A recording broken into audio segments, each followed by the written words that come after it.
get into it.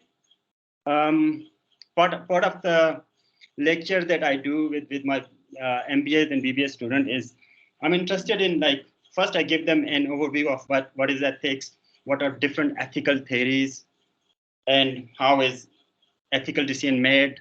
So these are the things that I start my class with, but unfortunately we do not have time here. So I will straight away talk about, I'll give you an overview of what ethics is and how it is different from law, and but I cannot give you an overall perspective of different theories. Like, you must have heard about egoism, you must have heard about utilitarianism, and then you have Immanuel Kant, you have ethics of justice, rights, and all that. But we are not going into that because we do not have time. So this is what you can expect from this lecture. Sorry. Okay.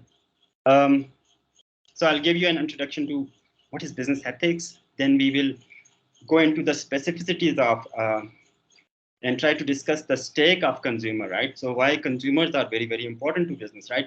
Because considering the ultimate objective of a business is to earn profit, right? Why should a business care about stakeholder like consumer, right? So we'll discuss that. Then we'll talk about the ethical issues and problems faced in business-consumer relations. And lastly, I'll try to discuss what is sustainable consumption, and I mean, can we move towards sustainable consumption or not, or what are the challenges that we face in moving towards sustainable consumption? All right, so I'll start with what is ethics, right? I know you all are practitioners and you should have an idea of what ethics is, but in generic terms, you know, people say ethics is about right thing to do, right? So how do you get ethics?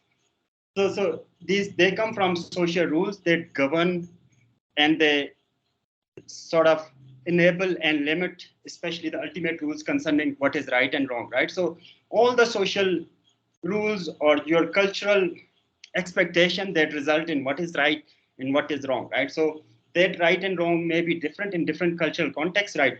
What we feel about right in Pakistan may be different or completely different in another, let's say, in a Western cultural context, right? I'll talk about it in a bit more, but what is business ethics then? Business ethics is basically the study of business situations, activities, and decisions where issues of right and wrong are addressed. I want to ask you, what do you think about the term business and ethics? Don't you think they're oxymorons? Like, one is about business is about making profit, ethics is about, you know, doing the right thing, or maybe funding charities and all that, right? Or having your social responsibility initiatives and all that. Do you think, are they aligned or they are contradictory? What do you think, if I may ask you? I want to, Yes, Abdullah, go ahead, please. yeah, please. I want to have it, I mean, an Right. So interactive. no, I don't really think so.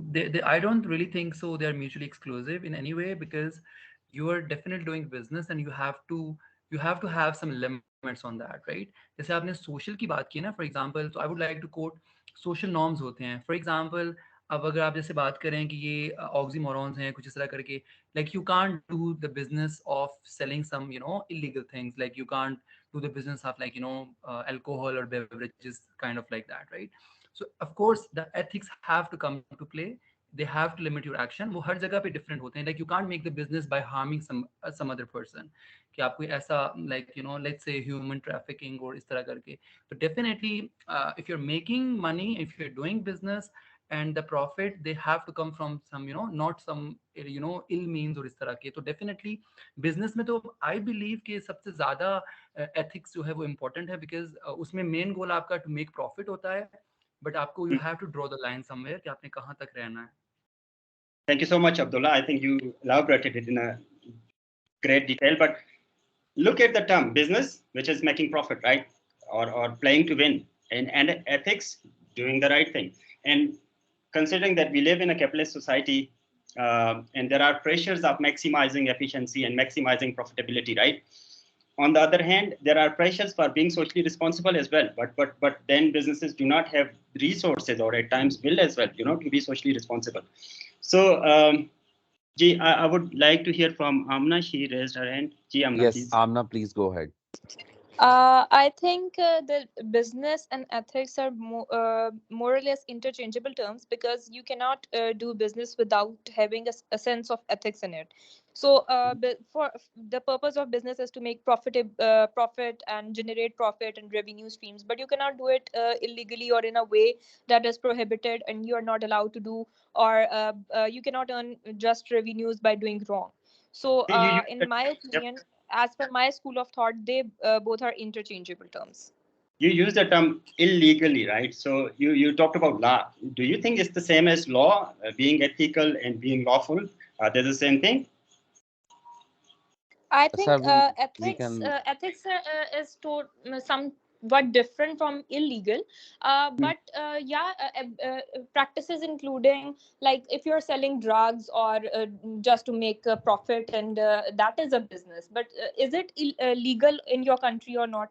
So such question arises with these kind of queries we have. Yeah, I'll discuss that in a So, bit. But before sir, we have so many, can we take Kainat and Sania question? Then you can respond collectively, sir. Gigi, please. Yes, Kainat and Sania, one by one, please go ahead with your questions. Okay, sir. Assalamu alaikum, Kainat here. Sir, my point of view is कि I have just read a quote by Napoleon जिसके अंदर बहुत सारी चीजें हैं जो उन्होंने war के context में explain की हुई हैं. So there are two things. First is we all have heard everything is fair in love and war. दूसरी बात नेपोलियन ने एक जेनेरिक कॉन्सेप्ट में की हुई है कि किसी भी जंग के अंदर या किसी भी महाज के अंदर कामयाब वो लोग होते हैं जो किसी के किए हुए एक्सीडेंट्स को अपने लिए स्ट्रेटेजिकली यूज कर लें. सो आई फील कि यहाँ पर आपकी बात का एक तरह से आंसर आ जाता है कि business is all about revenue making. So you have to be technical, you have to be strategic. Ethics ठीक है, उसका पार्ट होते हैं, कुछ कॉमन एग्रीड रूल्स होते हैं, लेकिन अगर आप एथिक्स में रहेंगे तो आप एक हद तक लाइन ड्रॉ करेंगे ना, उसमें फिर आप प्रॉफिट मैक्सिमाइजेशन और इन सब चीज़ों को फुली यूटिलाइज नहीं कर सकते. So you have to be vigilant about what mistakes that are making, and you have to make profit even out of them. I believe so. Now this is good. G, and the next one. Can we take Sania? Yes, Sania, please go ahead. Sania Inayat, are you here with us? I think she got some mic problems. Sir, you can go ahead. When she'll come back, so we'll take her. Think. Yeah. Okay. Uh, See, so I mean, it's very important to have your views as well because you guys know it more than us because we are academicians. We are dealing with most of the time theories, and we are dealing with questions that are discussed in research papers or in books, right? But you are actually practicing it, maybe in your managerial capacities, right? So you know it well. I mean, of course, it's easier to talk about ethics because you look nice, you look good, in the eyes of others when you talk about ethics. But when it comes to reality, I mean, in real sense, doing ethical things, it takes some, I mean, resources, not resources only in terms of money, but in terms of time and your personnel as well, right? So, of course, business and ethics are not oxymoron, right? That is why we study or I teach business ethics. But I mean, if you look at the definition of business, in business school, students are taught that the ultimate objective of a business organization is to make business, right? I mean, this is the school that we follow, right? A purpose of a business is to make business. But if your purpose is to make business, how about ethics then, right? So this is the whole question. And in the context of marketing, we will try to answer. But someone asked me about. Oh, all right. So I don't know how to get rid of this. Anyway, so see, business and ethics seems to be two contradictory concepts if we go by the definition. As an employer supervisor, you expect your staff are honest, trustworthy, and cooperative, right? If a company does not or does something unethical or even illegal, there is a chance that the company may be sued in the court of law, right? But by right and wrong, as someone discussed just now, I think it was Amna, we do not mean legally right or wrong, right? We mean morally right and wrong. these are two different concepts, and I'll try to address this in a bit. See, there are so many ethical violations. If we talk about big companies, you have British Petroleum. They had their oil spill in Nigeria. They had to pay, like, they didn't even tell anyone that they had this situation, right? But once people knew through the media, the company had to pay about $2 billion to start up the clean. Then you have this Rana Plaza incident in Bangladesh, right, where women who were working in the supply chain of big clothing brands like Zara and all that. So the whole plaza got fire, and about more than 1,100 people died there, right? So you have so many examples of ethical infringements in business, right? But when we talk about ethical issues, we are not talking about the legal issues, because these two things are very different. And I'll try to explain the difference in a bit. Right, see, I want to ask again, and I want to know it from you. What do you think? What is the difference between law and ethics?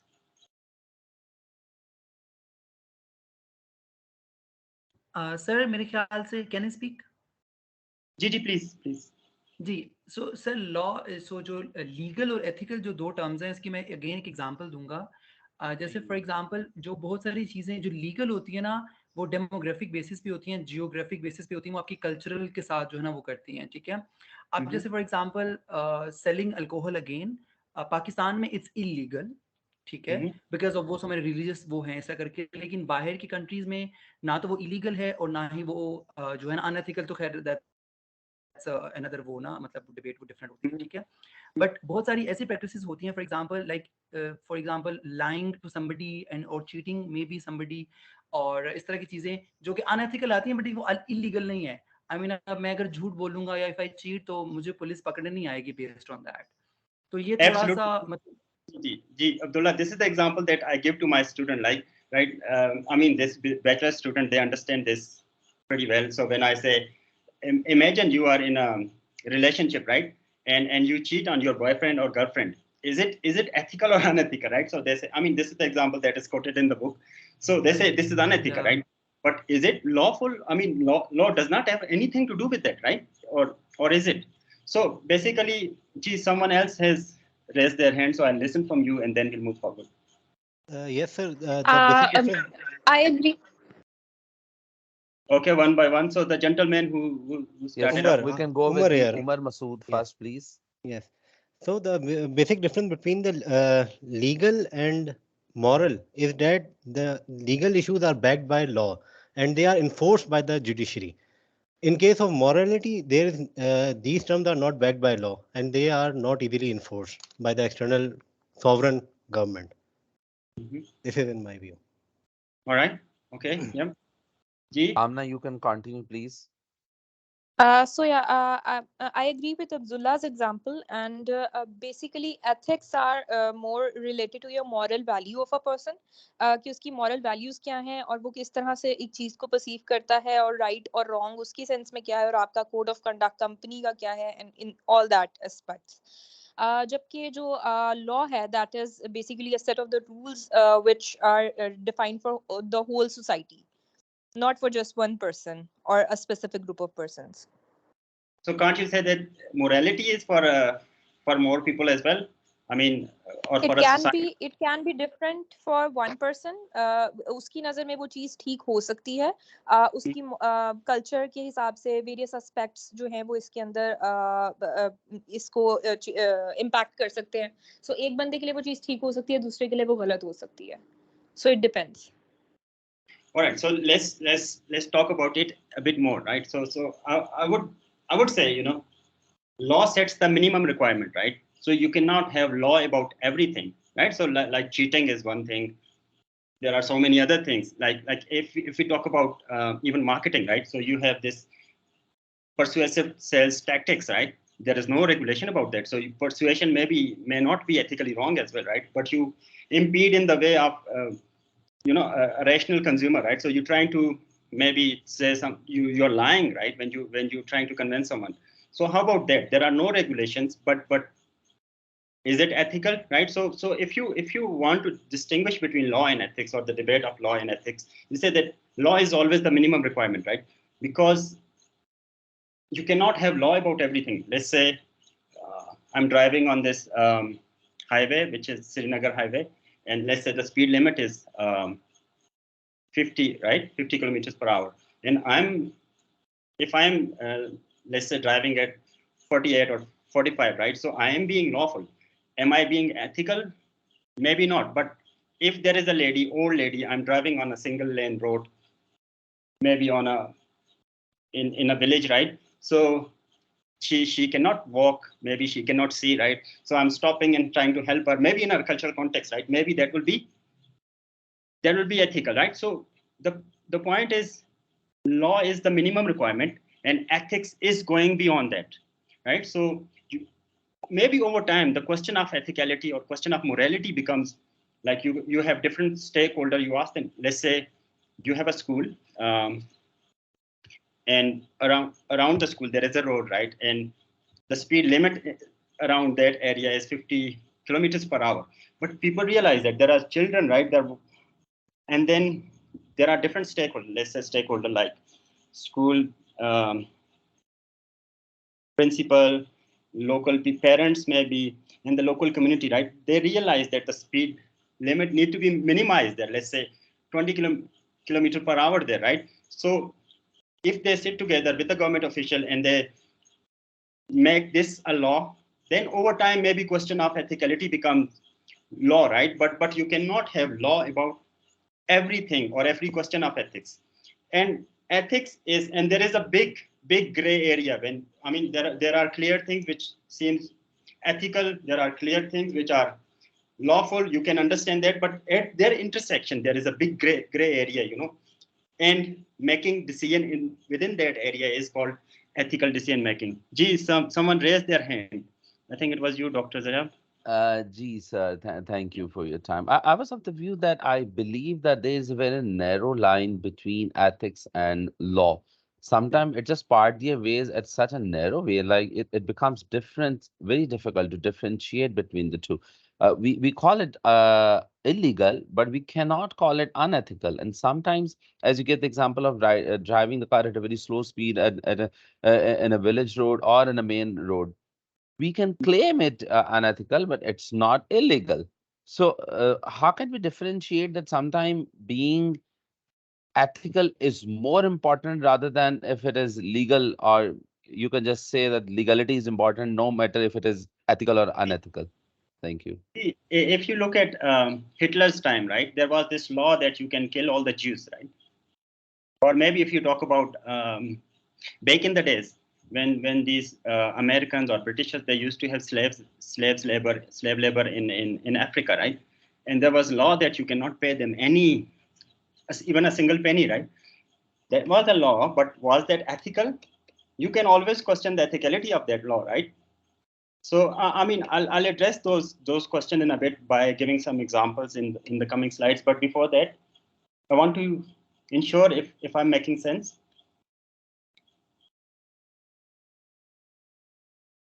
All right, I hope so. I think yes. Okay, so see, as you said, Dr. Zaryam, an action can be illegal but morally right, and at the same time, an action that is legal and can be morally wrong, right? And if you use your senses and think about those issues or think about those actions which are illegal but morally right, and same for otherwise as well. Anyone?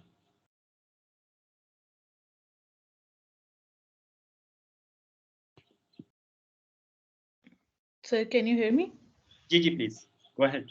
Sir, I want to give an example for the action can be illegal but ethically right. I would say when you are driving at a very rash speed, आप उसे justify कर सकते हो if you are in a situation where you have to reach the hospital or maybe you are in a hurry for some legal excuse. So it's ethical though it's not legally allowed to have your car in a speed जो road ethics के खिलाफ होते हैं.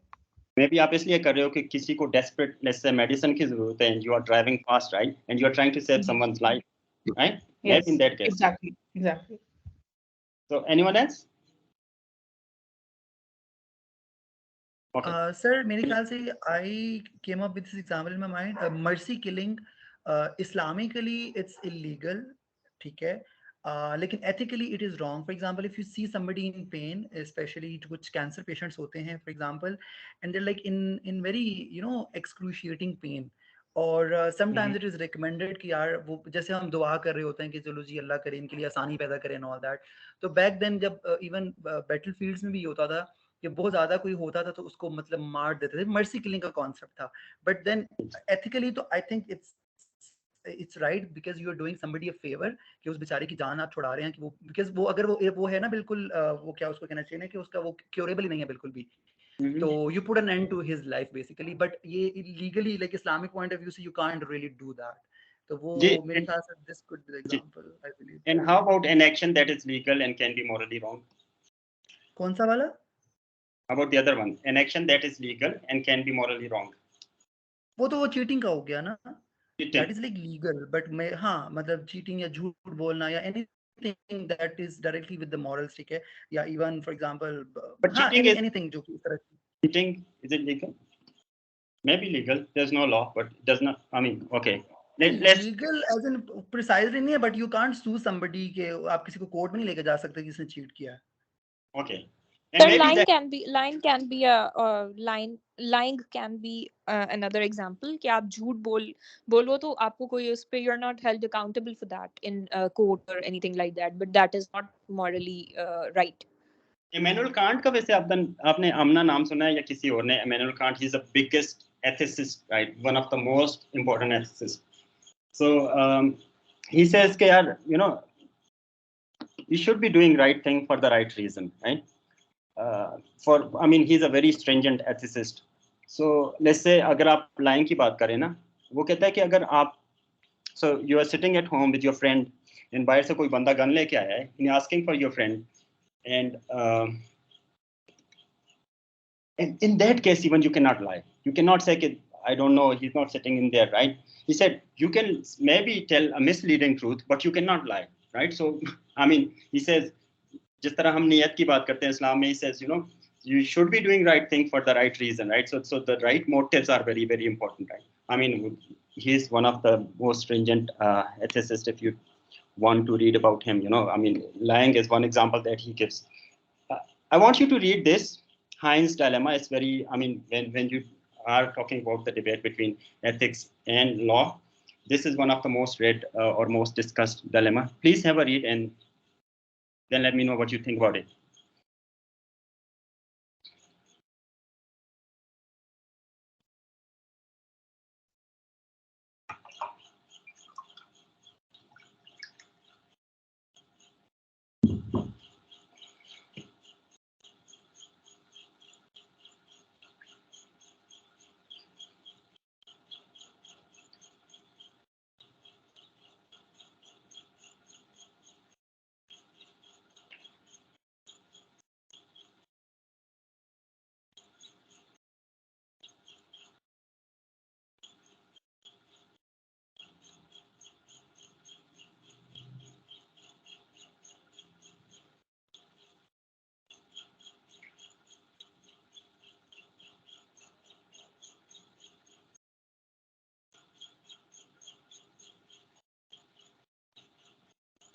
All right, are we ready for the comments? Okay, so there have been so many hands. Okay, so we can start with the Basil first. Yep. Assalamu alaikum, sir. What? Can you hear me, sir? Gigi, please go ahead. Sir, इस example में one of the things that struck out is something my dad used to say to me कि अगर एक बंदे के पास मतलब if he is desperate enough, if he doesn't have enough to eat, if he doesn't have enough to live by, he's going to go out in the streets to look out for his kids. तो वही I think थोड़ा सा इसमें relate करता है इस scenario में कि the man is desperate or legally the doctor is doing nothing wrong. He has a patent for it and he's entitled to charge for it. But I think इसके अंदर both of them are ethically right, but one of them is legally wrong and the other is not. तो I think इस specific scenario में अगर देखा जाए, it is the state's responsibility to bridge that gap between the two of them. That is something that I think according to this situation. Yeah, by the time state intervenes, Basil, maybe his wife died, and imagine if you are wearing his shoes, and imagine you are in that situation. It's a very desperate situation, right? What will you do? Probably the same thing. Yeah, all right, thank you. G, then we Right. have. Amna Iftikhar, please. Amna Iftikhar, are you Sir, here with us? Yeah. in my opinion, I think that what he did was totally wrong. He shouldn't steal. इस तरह तो हम अपनी robbery जितनी भी होती है, अगर हम ये जस्टिफाई कर दें और उसको ये कहें कि यू आर डूइंग राइट, उस सिचुएशन में तुम ऐसा कर सकते थे, तो जितनी भी रॉबर्स होते हैं, जितने भी लोग चोरियां करते हैं, दे ऑल वो इस चीज पे कन्विंस हो जाएंगे कि हाँ ठीक है, हमारे पास अपनी रीजंस है. Everyone has their reasons, but you should be ethical and आपको पता होना चाहिए कि आपकी एक लाइन ड्रॉ होनी चाहिए कि what is right and what is wrong. So in that scenario, particular scenario, he should have searched for other options. किसी और जगह से वो ड्रग ले ले, या उस फॉर्मूला में कोई और मेडिसिन वो ले सकता था, या कोई अल्टरनेट सोल्यूशन देख सकता था, बजाय इसके कि वो चोरी कर कर उसको just get the stuff. Amna, these are the options available to him, and और कुछ भी नहीं है. Imagine you are in a situation like that, right? What would you do? I would rather not steal. I'll ask for help to more people even. या फिर अपनी कोई चीज आप सेल करके, आपके पास अगर कोई भी चीज हो, आप वो बेच कर वो मेडिसिन ले सकते हो, but you cannot steal for a drug. All right, Amna, thank you you. can sell. Amna, you can sell your refrigerator. It has a lot of frozen food, and you'll get a lot of money. Yeah. I know that. Right. Okay. The next Sania is here. Sania, Ji, please. sir, I want to add here that I believe the guy with the patent is legally right.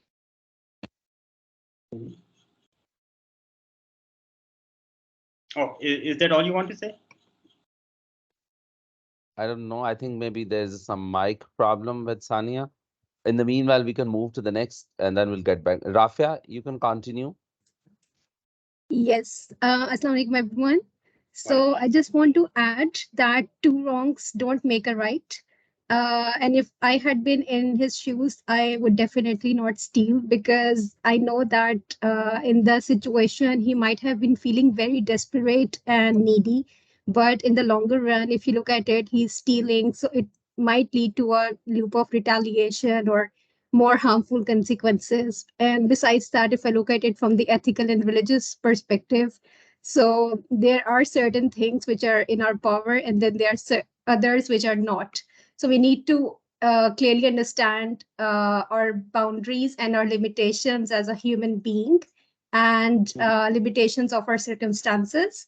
So I personally think that he shouldn't have stolen from the other person. All right, thank you, Rafa. Ji. Right. Abdullah, please. जी okay so आपने sir एक specific example दिया है ये कि आपको मतलब situation है कि वो कितना डेस्परेट है. It's a matter of life and death. तो I would highly disagree with Amna and the Rafia कि आई मीन एक matter of life and death है. एंड मतलब आप लोग जो है बस अपनी मोरालिटीज को रख के बैठे हुए हो. If I were in his shoes to be very honest, मैं तो हो सकता है उस बंदे को भी मार देता, ठीक है, जो मुझे वो ड्रग नहीं दे रहा था, ठीक है. बिकॉज And देखिए, if I'm like in a desperate situation कि बंदा मर रहा है, मैंने मोरालिटीज का क्या करना है, एथिक्स का क्या करना है कि जब मैं जो भी मेरा लव्ड वन है मैं उसको बचा नहीं सका, ठीक है. आई कांट लाइक अगेन मैं कहूंगा it's highly subjective, but only in this particular example when it is literally the matter of life and death में तो इवन हमें इस्लामिकली भी कहा जाता है कि you can do some illegal things as well to that actually makes you or keeps you alive for now, ठीक है. उसमें फिर अब ये है कि आप जो है अपने एथिक्स को तो आप थोड़ा मॉरल फैब्रिक थोड़ा सा आप जो है ना वो कर लेते हो, लूजन अप कर लेते हो. And in this particular case for example again I would reinforce on that when if it is a life of matter of life and death, sorry, and you can totally, I guess whatever he did was it was absolutely right. All right. Are we taking more Ali questions? Heather. We'll take Ali Heather last. Okay. Ali Ahad Hassan, sir. please go ahead. Assalamu alaikum, everyone. Okay, what I believe is that there is no one right answer to this question, but as Abdullah said, desperate times, it calls for desperate measures. We have to look here that the pharmacist was, although legal, but he was not very ethical. And the guy whose wife was dying was in a very desperate situation, although he tried in his best to make his ends meet and to go about it legally. But in the end, it was a situation where he had to do something illegal, which I wouldn't say was unethical, but it was totally illegal. And if he is ready to bear the consequences for that action, then I believe he was just in doing that. So, Ahad, what do you think about the other guy, the charging like more than even double? Yes, the other guy, he was totally legal within his legal rights, but that guy was not ethical. Don't you think the price is excessive? Is it justified? Yes. I believe that the price was excessive in this case, because it And was a matter of life and death for someone. The drug was made for the humanity to cure a disease, and he was selling it at such a price that it was over and above the reach of this man whose wife was dying, for which he had to take one of the most desperate actions, I must say, in order to save the life of a loved one. So, do you guys watch this Robin Hood movies where he steal from Yes, the rich one and then distribute to the poor? yes, we have. What do you think about that? Again, it is highly subjective. It depends on the society that we live in. If we have a an established society, welfare society, then you will not find such cases. But in a desperate society, such people, although that is illegal, but they are lauded as heroes by the desperate people in that society. Yeah. Okay. So I'll address this question of context dependency. So see, when we start this ethics theories, we discuss this question of relativism and absolutism, right? So maybe this case is very highly subjectivist, right? In his case, maybe that is one-off situation, right? And that is not going to reoccur. So maybe in that situation, he is making the right thing, because what relativism says, okay, right and wrong are context dependent, situation dependent. Maybe in that situation, for him, that is the right thing to do. Otherwise, what is the purpose of life without his spouse, maybe the most loved person, right? And then there is another concept, which is absolutism. Absolutism is right and wrong are, I mean, you can generalize them. They are context free. So what is right in Pakistan is right everywhere else in the world. What is right in this person, Heinz situation, is right maybe in elsewhere, or all the other different situations, right? So this is the concept that we, I mean, address when we start ethics theories, but we don't have time for that. But so relativism, that is something you need to understand. Relativism. So some situations are very desperate, as this is the one, right? And some are like there are absolute laws as well, right? When we talk about human rights, no child labor, you cannot force someone to work, right? So forced labor, debt bondage, and all that, right? So they are maybe universalized. People do not have any objections to that, right? People, let's say, I mean, although we have child labor in Pakistan, and I believe all of you disagree, yeah, it shouldn't be happening, right? But this is, everyone says, yeah, child labor is bad. I mean, they are universalistic law, right? Absolutist law, you can say. But then there are relativistic law as well. If we talk about employment context, right? LGBTQ, right? I mean, in America, you cannot get away without, I mean, you cannot even go against those laws, right? But in Pakistan, it's completely, you cannot even talk about those laws, right? Because of a religious jo bhi hamara hai. So these are the things that you need to understand, relativism and absolutism. Shall I go ahead, or? I guess, sir, this is enough for this round, and we'll take more questions in the coming scenario. I'm sure you have a lot more things to talk about. So Yeah, let's move to the next yeah. round, We please. didn't Thank even you. start this marketing part. So Yeah, so that's just, why I want to know we should move to the next round, sir. all right. I think So you what really do you think have about? built the ethics background in a wonderful way.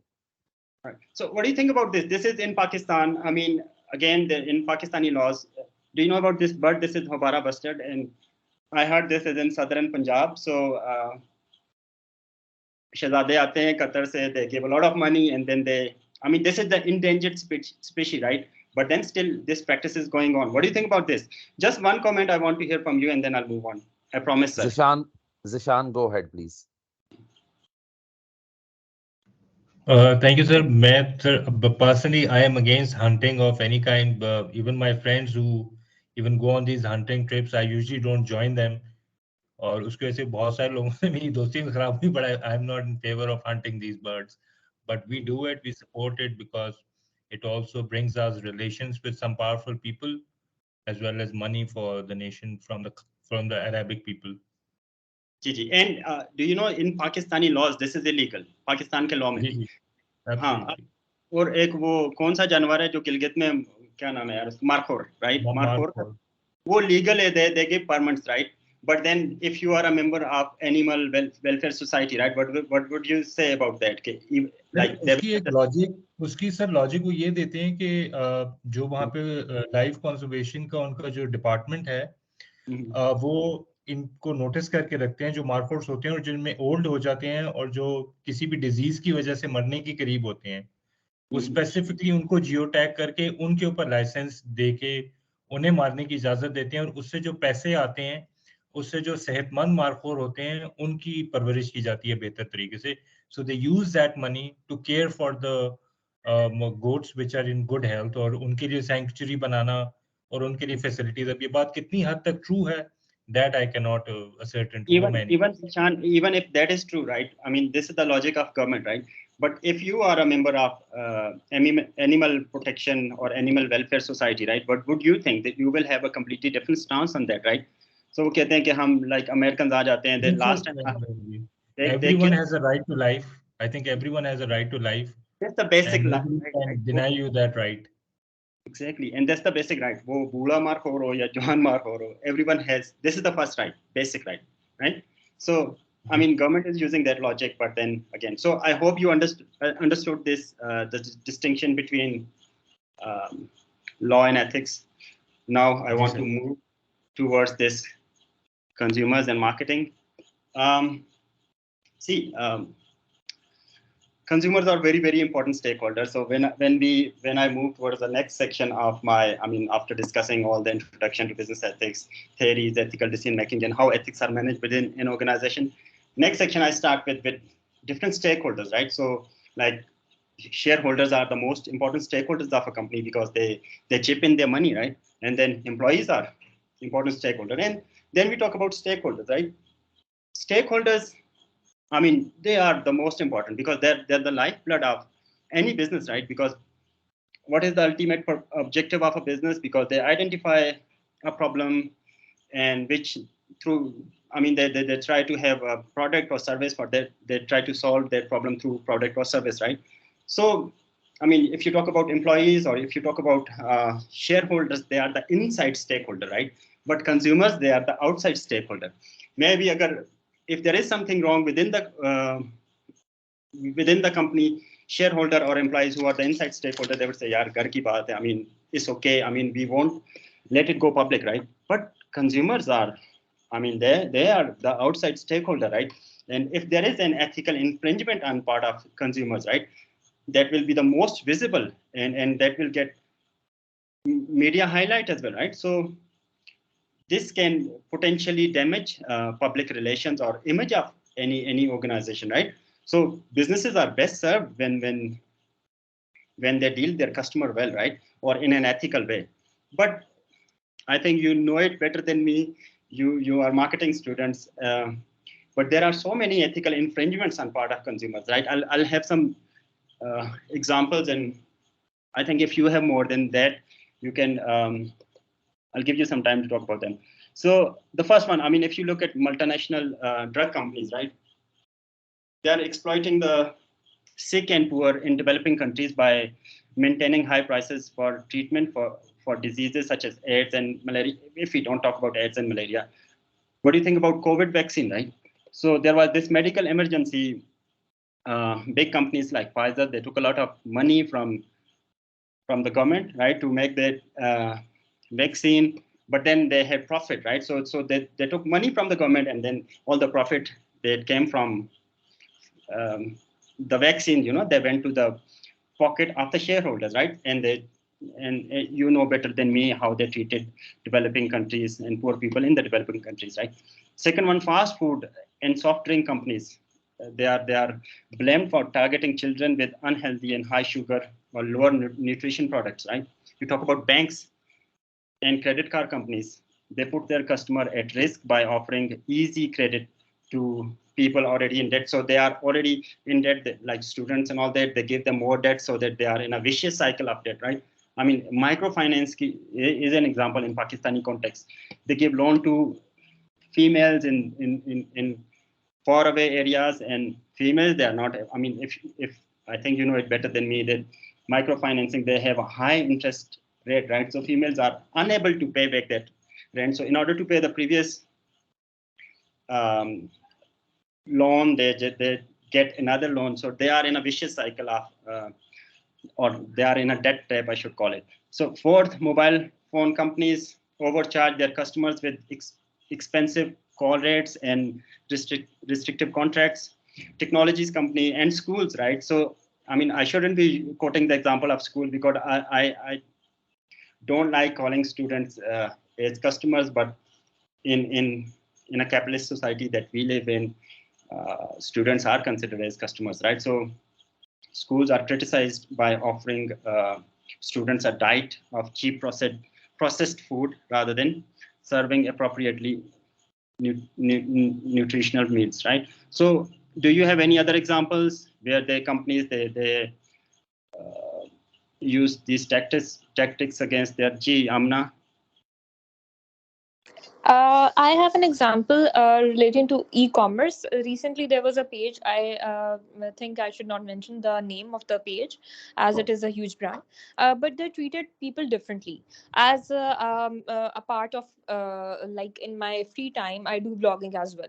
So I ordered a product from the page, and they sent me a good, high quality product. And when one of my follower ordered the same thing, they sent something which was broken, और उसको वो चीज़ उस तरह से नहीं मिली। And बहुत सारी complaints, जब मैंने रिव्यू उसका पोस्ट किया तो मुझे बहुत सारी कंप्लेंट्स आई कि आपको तो उन्होंने अच्छी चीज़ भेजी है, just because you have a followers और सारी चीज़ें हैं कि आपने रिव्यू पोस्ट करना था एंड स्टफ लाइक दैट, और हमें उन्होंने वही चीज़ जो है वो ख़राब दी है। So that can be one example. All right, good, thanks. Dr. Zarab, what do you think? I believe that Amna is talking about fear, that sometimes what happens that organizations, they really think of their premium consumers, and they pay a lot of attention to those ones, and they become legal and ethics and everything. But once they are in the company, in generally they are dealing with their consumers. So there we have observed several examples of unethical behavior by the organizations for sharing such things, because one of the reasons is they believe that they have already captured the major chunk of the customers, and they have left a positive influence on it. So they don't mind even sharing some, receiving some bad comments and giving the name of terrorists planted by the other organizations. But this happens. This is a part of our society. That's all. Right, thank you. I think Syed Basil, you want to say something? Shyam sir. Sir, one of the things that is really happening these days is facilitation payment or urgent fee, I guess you could say. One of the examples of that would be whenever you want to get your degree attested or equivalence from HEC, and you require it urgently, you have to pay almost 4 times the amount you get from what you pay from what you do normally. So I think that is a good example of exploiting students particularly. Hey, what do you think about calling students as customers? Sir, it's a proven demographic among a lot of companies, and yes, it is a reality of today, sadly, I guess. And should it be the case, in your opinion? Sir, in some cases, yes. In positive outcomes like internships or work experiences, that could be viewed in a positive sense. But in it's not really looked at that purpose these days, I guess. All right, so we'll try to address that as well in a bit. I believe Moving, that as long as students are paying a huge sum of money to the universities, they must be treated as customers. There must be. But if you look at this, I mean, studentship or teacher, right? I mean, that is something that cannot be traded, right? Or bottom sold. Or what do you think? Or degrees can, I mean, if you treat, if I treat my student as customers, right? And they think that they have this unlimited, right? I mean, similar to a customer, right? They can complain, they can do whatever they want to do, right? So they think that, I mean, once they have paid the fee, and now they can buy this service, which in this case is teaching. Yeah, you're right. Actually, it shouldn't be the case. But what happens is because the overall society as well as education has taken over the materialistic value in general, and because majority of the educational institutions globally, they're charging huge amount of money from the students, and in most of the cases, we observe that it is highly unethical for charging so much for the minor services, even which are the value addition.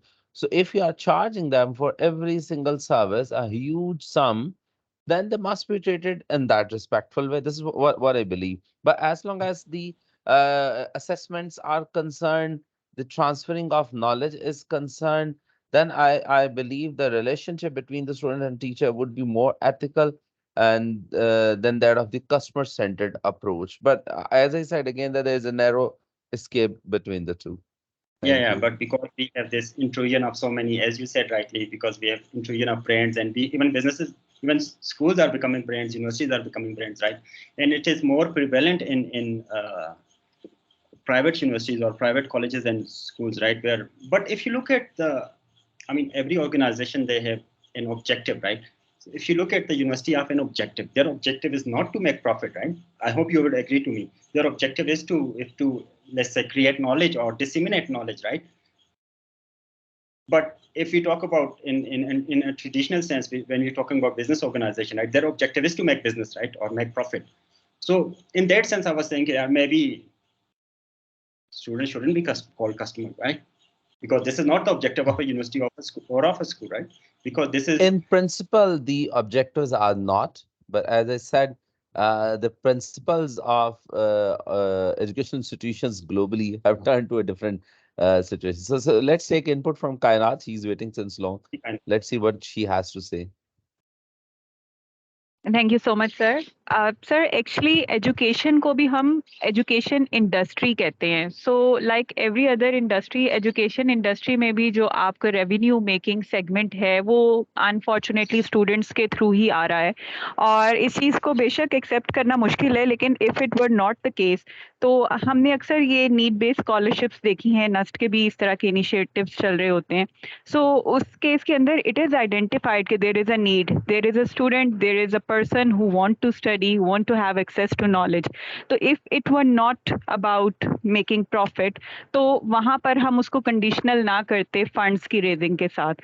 अगर आपने conditional किया हुआ है कि certain amount of funds आपके पास raise होंगे तभी that person is entitled to have education in that institute and आपके दिल में एहसास है इस चीज़ का, तो the university institutions would have done something out of their own instead of collecting funds.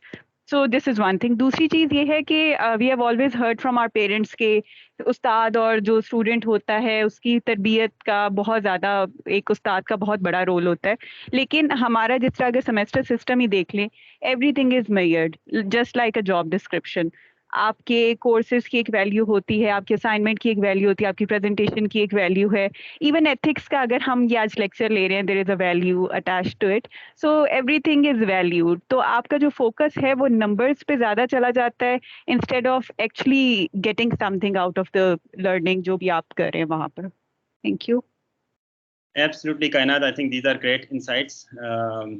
We will move forward. We do not have enough time. I think. How much time do we have, Dr. Zaram? We can have till 9 o'clock. So we are left Okay, with yeah. like So if there are more content to come, so you are better judge. We All right, must so finish it up this. I'll try to speed up. Sir, thank you.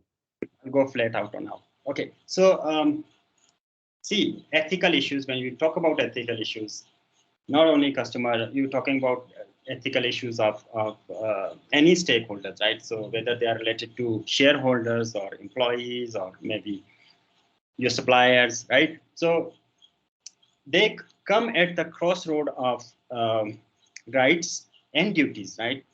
So customers have some rights. Similar, you. I hope you are all working, and I assume you all are working as well because that's why you have class at 6. So see, when you are an employee at any organization, you are entitled to some benefits, right? Maybe your salary, your good working conditions. I hope so, fair wage and all that, right? That is your right. And what determines that right is greater employment regulation, right? Right? Or maybe human rights se bhi pata chalta hai ki yaar whether company is exploiting its employees or not. But uske against there are duties as well. And how would you determine those duties? It will come at the employment contract jo aapko mila hai, right? And that is the expected performance that you have, not your optimal performance, but the expected performance, right?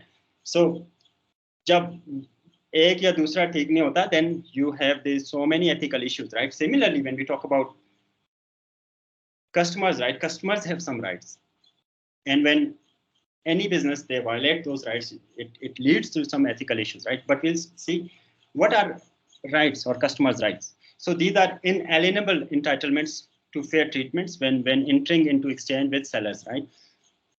So they rest upon the assumption that consumer dignity should be respected and that sellers have a duty to treat consumer as ends in themselves and not only as means to the ends of the seller. Immanuel Kant, again, I'll talk about him. So as I said, he was a great ethicist. He gave us some maxims, 3 maxims, right? One was universality, another one was human dignity. That is, human dignity is like, you cannot use people to your own ends, right? Even whether they are employees or any other stakeholder, right? Even customers, right? But we have so many examples of using humans as means towards organizational ends or businesses ends, right? So these are some entitlements. Inalienable kya hota hai? I mean, that is something you can only have, right? So think about example of air tickets, right? वो आपके ही हैं, you cannot swap them with me, right? So inalienable का मतलब ये है कि, right, that is your own. So similarly, customers have some entitlements or inalienable entitlements, right? So they should be treated fairly by some organization or any business organization. But you can debate and we can debate what is fair treatment, right, of customers. But in the past, no one talks about ethical issues when at the intersection of consumers. Why? Because there was this concept of caveat emptor, which means buyers are beware, right? Whatever they're buying, they are making a rational choice. They know what are the consequences or benefits of the product or service they are buying, right? So that was the concept, and all the responsibility that result from buying of a product or service was on the customers, and the business or the sellers were not responsible because of this concept caveat emptor, right, in the past. So, but recently you must have seen, and I have given you some example. You guys have added some examples as well, and there are so many examples of customers exploitation, right? So that is why this concept of caveat emptor was eroded, and you have so many consumer protections laws as well, right? So that was, now this caveat emptor is a thing of the past. Now we'll discuss ethical issues in marketing hain kya, or ethical issues and the consumers, right? So you all know, again, much better than me, there are these 3 areas of marketing. So you have marketing management, you have marketing strategy, and marketing research, right? And I'll talk about one by one and what are the ethical issues across those different areas. So you have, within marketing management, you have product policy, you have marketing communication, you have pricing and distribution, right? So when you talk about product policy, you have 2 common ethical problems, right? So whether the product is safe or not, whether it's fit the purpose for which that product is bought. Then marketing communication, I think that's the real bad guy. You have a lot of ethical issues in marketing communication. At 2 levels, we will try to distinguish these ethical issues within marketing communication at 2 levels. One is deception at the individual level. So whether where the marketers that deceive individual customers, right? And then there are issues at the societal level, right? So we will talk about them as well. And those issues are intrusiveness, promotion of materialism, creation of artificial demand, perpetuation of dissatisfaction, and then reinforcing stereotypes, right? So this is with respect to marketing communication. Then I'll talk about issues in pricing. So you have 4 issues in pricing: excessive pricing, you have price fixing, predatory pricing, deceptive pricing. And then distribution, we'll talk about buyer-seller relationship and the ethical issues that arise there. Then we'll talk about marketing strategy. Again, 2 types of issues that I will like to discuss there.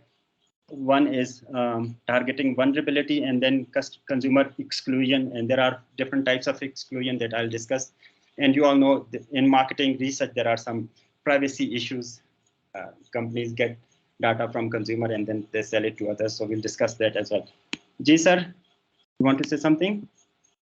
Just a little bit I wanted to add when you talk about the marketing communication. So I believe that this is the major ethical and unethical and the legal problems. You know, when organizations share the communication about the product and services they're offering, especially in the backside of the product label or the ads we saw, they're using the font size of 3.5, which is humanly with the naked eye is impossible to read, but they perceive like we are legal and we are ethical. We have provided and communicated all the information about the product right before the buying. But actually, if we see, it's unethical maybe, or it must be declared unethical. So I think this is the must discuss and highlighting point, sir. Thank I think you. when we'll go there, then I'll have your inputs there as well. So we'll talk about each of those issues in detail in a bit.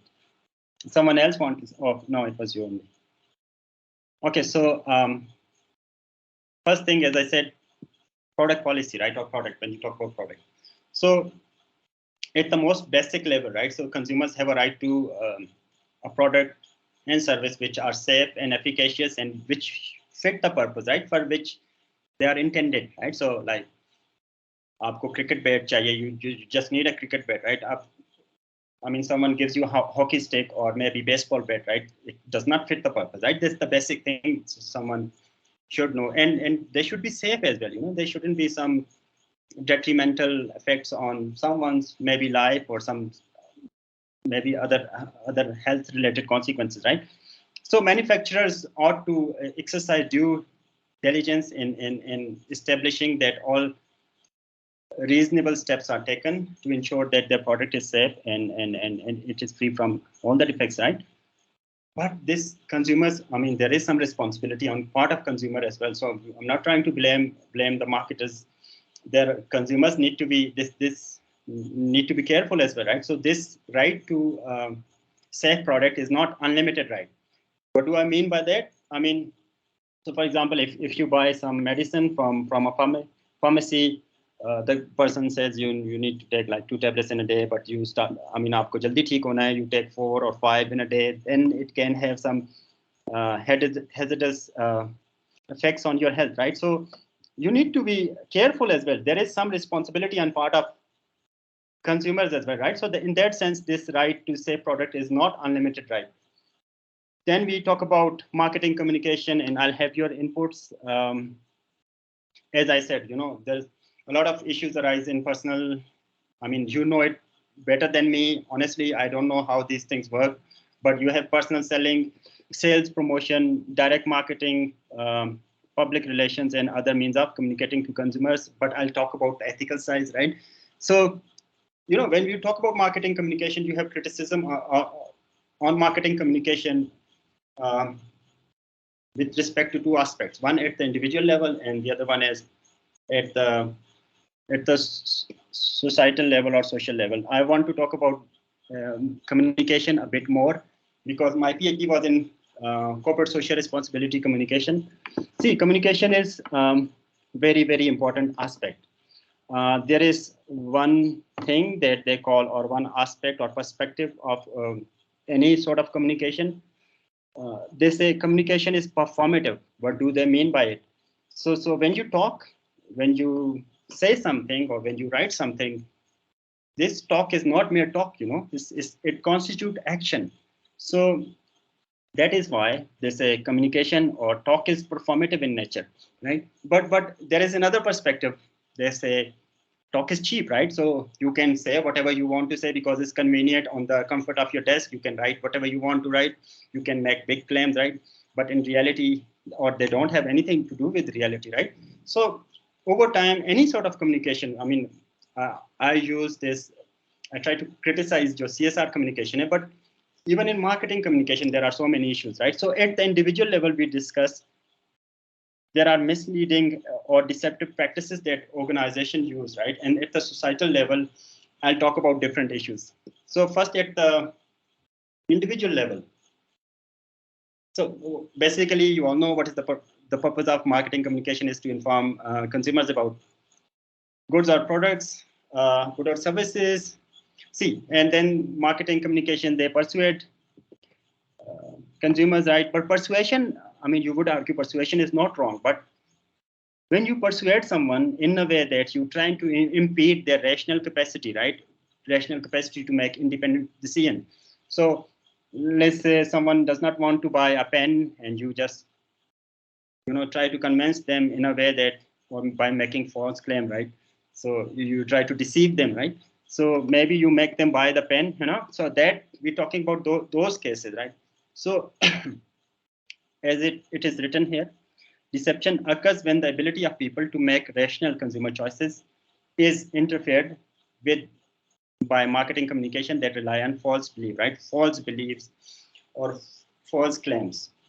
But I don't know about Pakistan. I think you will be able to shed light on it. But in the UK, they have some advertising standard authority that says that all the marketing communication should be legal, decent, honest, and truthful. I don't know about Pakistan. Are there any such regulations in our country? Sir. I think there are lots of marketing regulations in Pakistan that covers the ethical. We have a dedicated consumer code that covers a lot of things. We have a price control committees at district, regional, and national level, right?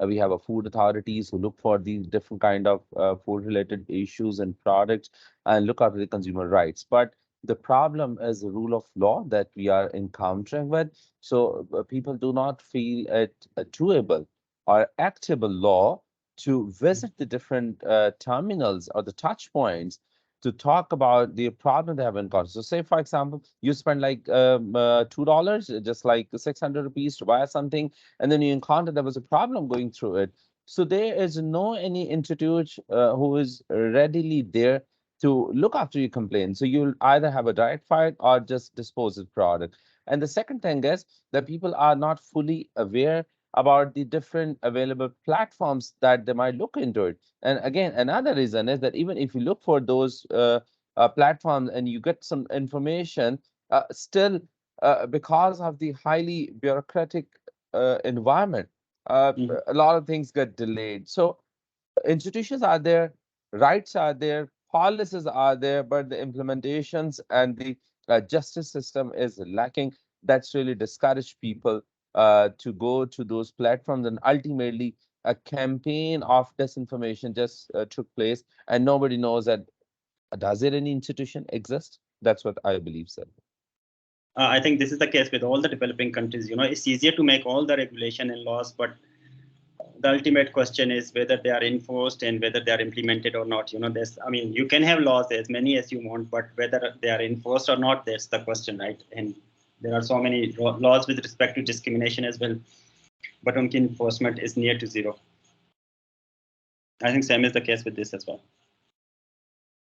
Okay, so at the societal level, and I hope you would agree with me, this marketing communication is blamed to be intrusive and unavoidable, right? So intrusive and unavoidable, as we said just now, historically there was this unbranded space, right? So like you had political parties, you have schools, and even people are becoming brands, right? So now, traditionally you cannot say कि koi school or koi university that they were brands, right? But now they're becoming brands, or they're getting into that branded space, right? Traditionally they were, even people are becoming brands, and they have all the Nike logos and tattoos and all that, and they try to become, we are brand, right? So this is how it is done. It is done by marketing communication and at the societal level. By the societal level, I mean, these practices are so much institutionalized, or they are taken for granted in our society, and we just don't question them. We think that that's the right thing to do, right? So that's the first criticism of marketing communication at the societal level, that marketing communication is intrusive and unavoidable, right?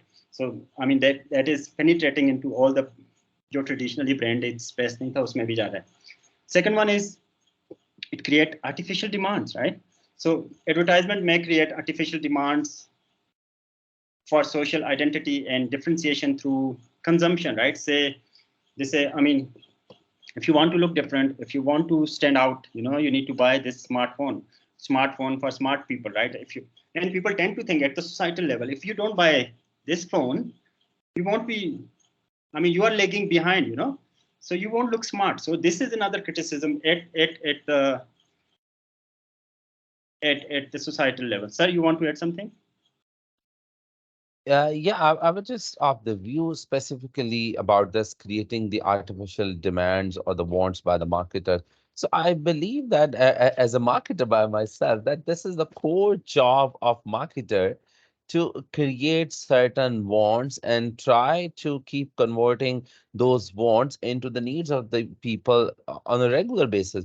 If we do not do this, then just try to recall the COVID period. We all have encountered that people lived alive by not buying any branded apparels, any branded footwears, any branded T-shirts or any branded makeups and all that, because they were just buying the basic, the medicines, the grocery items, and some very basic clothes. Probably they all have their clothing full of their wardrobe full of those clothing, right? But then we see that a lot of problems are coming from those brands, and then the government partially started allowing them to come to the market and over like 2 hours, then 3 times in a day, then 3 days in a week, etc., etc., etc. So I think it's the job. If they do not do this thing, so we won't be able to create demand for every other product. At some point of time, we can say that this is harmful for the society for adding so much material and making a lot of things as a the status symbol or the status quo kind of thing. But claiming it that it's unethical to do so, it's really difficult to do, because we always, as I said, live at the deck of the ethics, that it is illegal or it is unethical. Sometimes it is need of the business, but I mean, we must give right to the people to take a fully informed decision to stick themselves to their needs only, or extend their wish list towards the wants. Sir, thank you. Okay, so you feel alleged, right? So, I mean, you're saying basically this is the basic purpose and why I'm saying this is unethical, right? But I want to hear from other people if you have any opinion on that. Now, this is good. Yes, if some of the students would like to participate, then I can request Dr. Majid for a 10-minute quick break, because the Maghrib time is around. So some of us would like to have a offer prayer, and then we can grab some quick coffee, and Dr. Majid can also give some relaxation to the throat as well.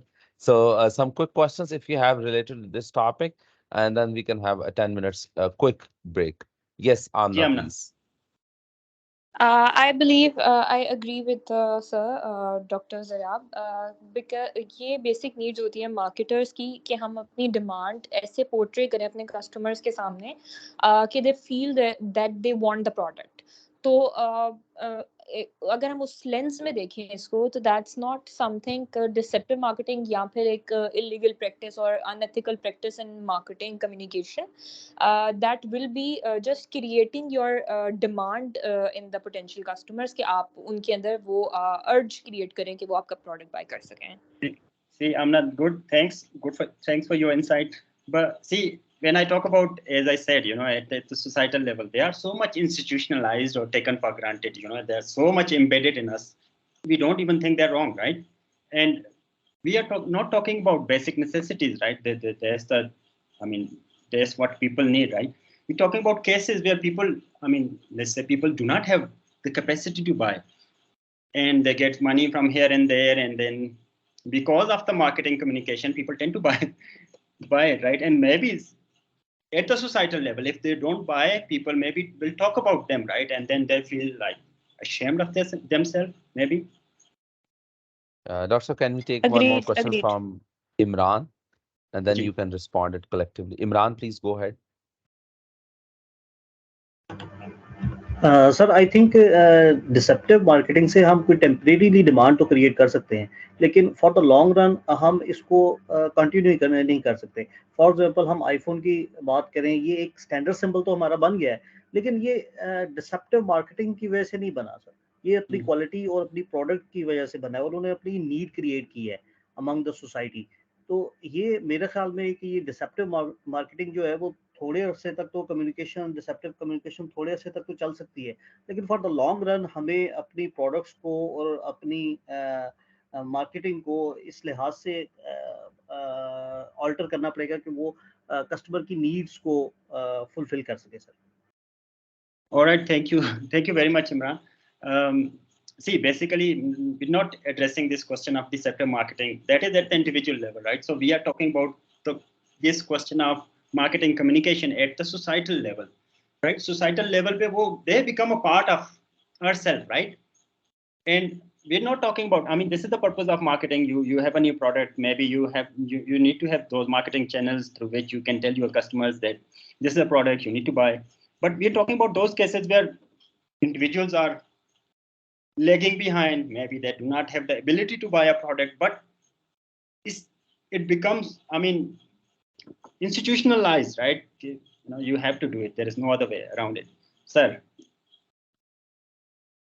Well, you're right. I just want to add two quick things. One, you're perfectly right about the thing that it creates a lot of chaos in the society, and it is dangerous for the well-being of the society, and it disturbs a lot of household budgets when people are going for those luxurious things which are not their requirement, but because of the social comparison, somehow they have to go and buy a certain thing.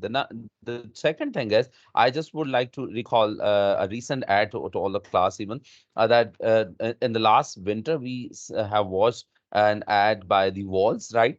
So they explored that, okay, because it's a winter, so we shouldn't eat ice cream during the winter. And then they show that the grandparents are coming, the doctors are saying that, okay, we didn't said that. So it's just a societal thing that, okay, it's not good for the health for eating ice cream in the winter. And then they come up with a message that Walls ka या ice cream का मौसम नहीं होता, mood होता है, right?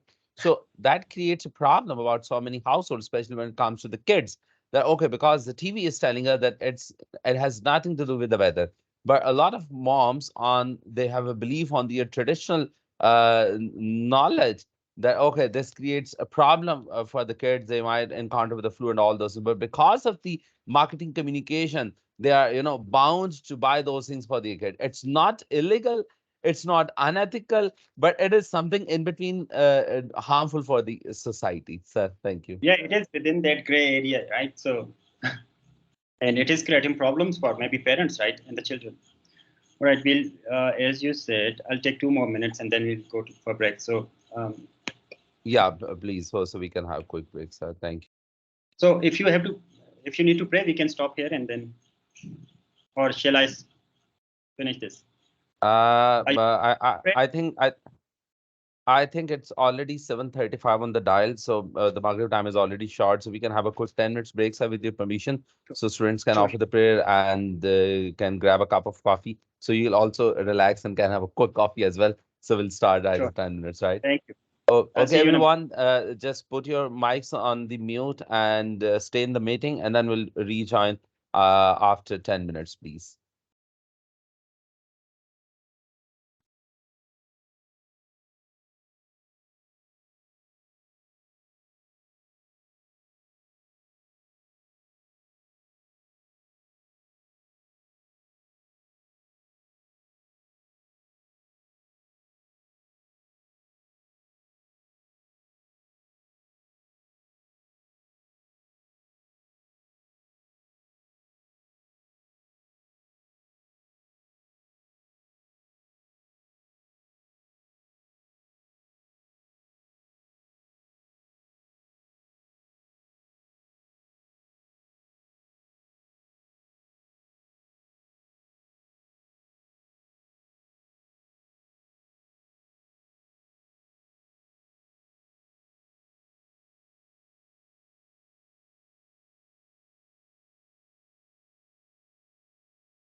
All right, guys, please confirm if you are back.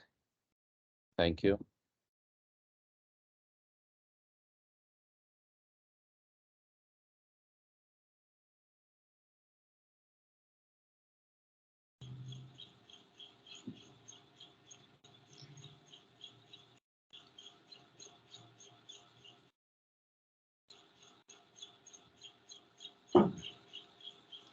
Thank you. Thank you. So people are coming back. Thank you. Dr. Majid, thank you for coming back. And I think people are also coming back. So over to you, sir, once again.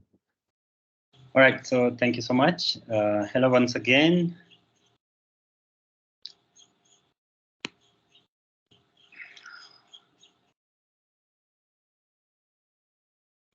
Okay, so, sir, am I audible? Yes, sir, you are 100% audible and you can go ahead. Students are confirming that they are back now. We can start, And you please. can see the screen, right? Yeah, we are with the next Okay. one. All right. So we were doing marketing communication and the ethical issues around marketing communication at the societal level. We talked about marketing communications are intrusive and unavoidable. They create artificial demands, and then third is they reinforce consumerism and materialism, right? So somehow marketing communication is argued to institute in our culture an identification of consumption with happiness कि जितना ज़्यादा आप consume करोगे उतने ही ज़्यादा खुश होगे, right? So you need to buy and buy and buy, and they try to promote this retail therapy or compensatory consumption at the societal level, right? So if you have broken relationship, you're not feeling good in your life, you can buy and maybe go buy a shirt, go buy Nike shoes, right? So you'll feel better about it. So this is another criticism at the societal level, right? So this marketing communication creates consumerism or reinforce consumerism, and materialism in our society. If you buy more, you will be happier. And fourthly, create insecurity and perpetuate dissatisfaction with our lives, right? So ad campaigns create worries and insecurities such as you should be ashamed of your old phone, right? If someone is using that old Nokia phone, right? So marketing communication does create constant dissatisfaction with our lives and institute a pervading sense of insecurity and inadequacy, especially when you cannot afford to buy such product in present moment, right? So this is another criticism. Marketing communication, they try to create insecurity and perpetuate dissatisfaction. What do you think about this, Dr. Zaria? You know what, sir? I really wanted to share my personal experience over this feeling uh, shy or feeling ashamed by doing this thing. You know what? When these transition we observed from this keypad phone to the smartphone, so I believe that among my social circles, I think I was the last one who switched from those keypad phone to the smartphone, right? So when I looked around my circle and when we were sitting in the friends' environment, so I said everybody was using the smartphone. And at that time, I remember there was a communication channel, Viber, that was new in that time. And some other communication channels were there. So people were talking about, they were sending them message. And when I receive any call at that time, so I used to hide my phone from others and just leave the room probably and then listen. So that was my feel. And then I decided that I must use buy smartphone because of the societal and social pressure. I wasn't in need of at that time. I think, but no, I think we can't live without the smartphone. But at that time, my purpose was fully served with the help of calls and SMS and some minor internet data was there. But then I had to switch at that time because of the societal pressure. So there is a societal pressure indeed, and of course, it is created by the marketer. Absolutely, and there is a movie called Gods Must Be Crazy, and they tell you, how a thing or product that wasn't a need before, and then suddenly after they get it, I mean, it is based on people who live in jungles in Africa. So they're flying and they throw this Coke bottle down there, and those people in the jungle they got it, and then they think it's a gift from God, and then everybody needs it for everything, right? So the movie tries to tell you, how something that you didn't need it before, now everyone needs it, right?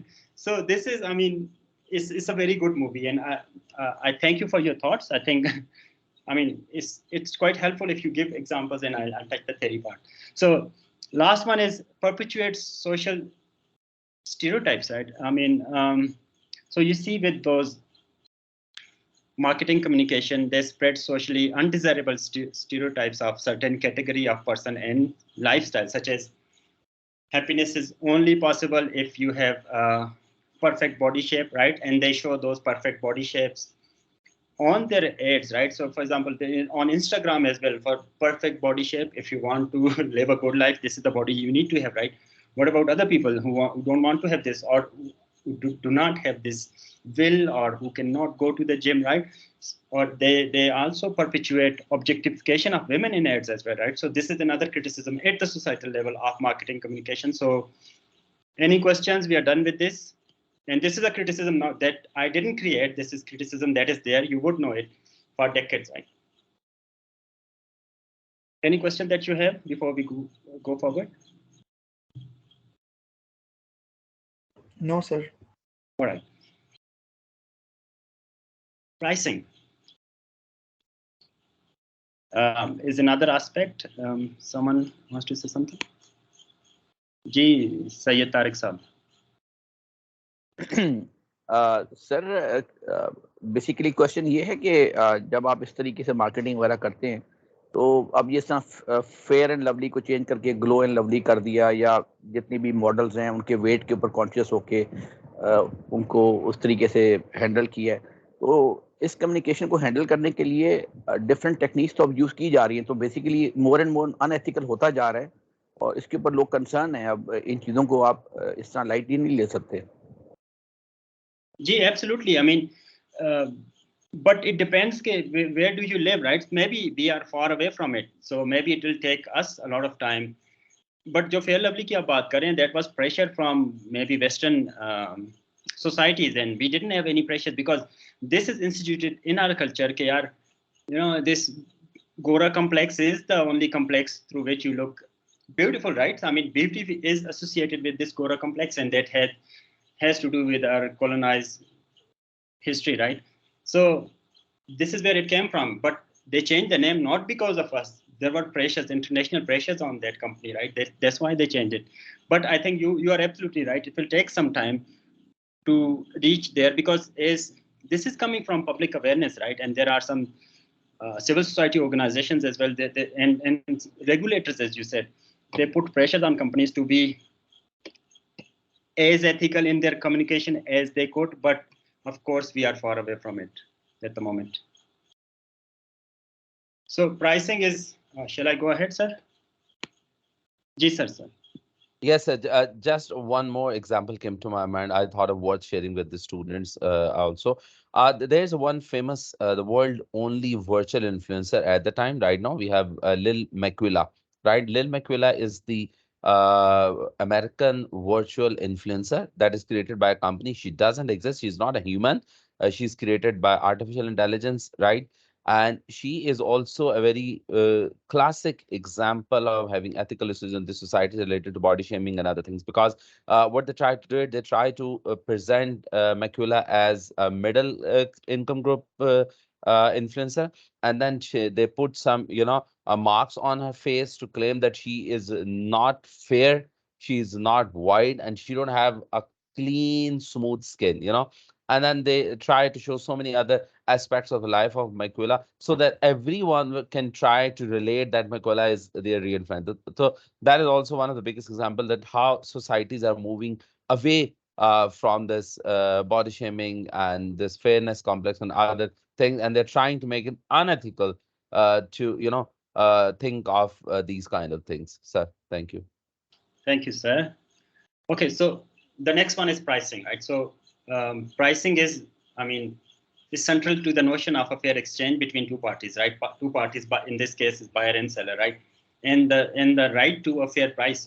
This is, as we discussed when we were talking about this consumers, right, which are inalienable rights, right? So right to fair price is one of those rights, right? So this is one of the most important rights that consumers have, but and you would know through the examples that you will give me in the next slide that this right has been violated over time, right, by the marketers.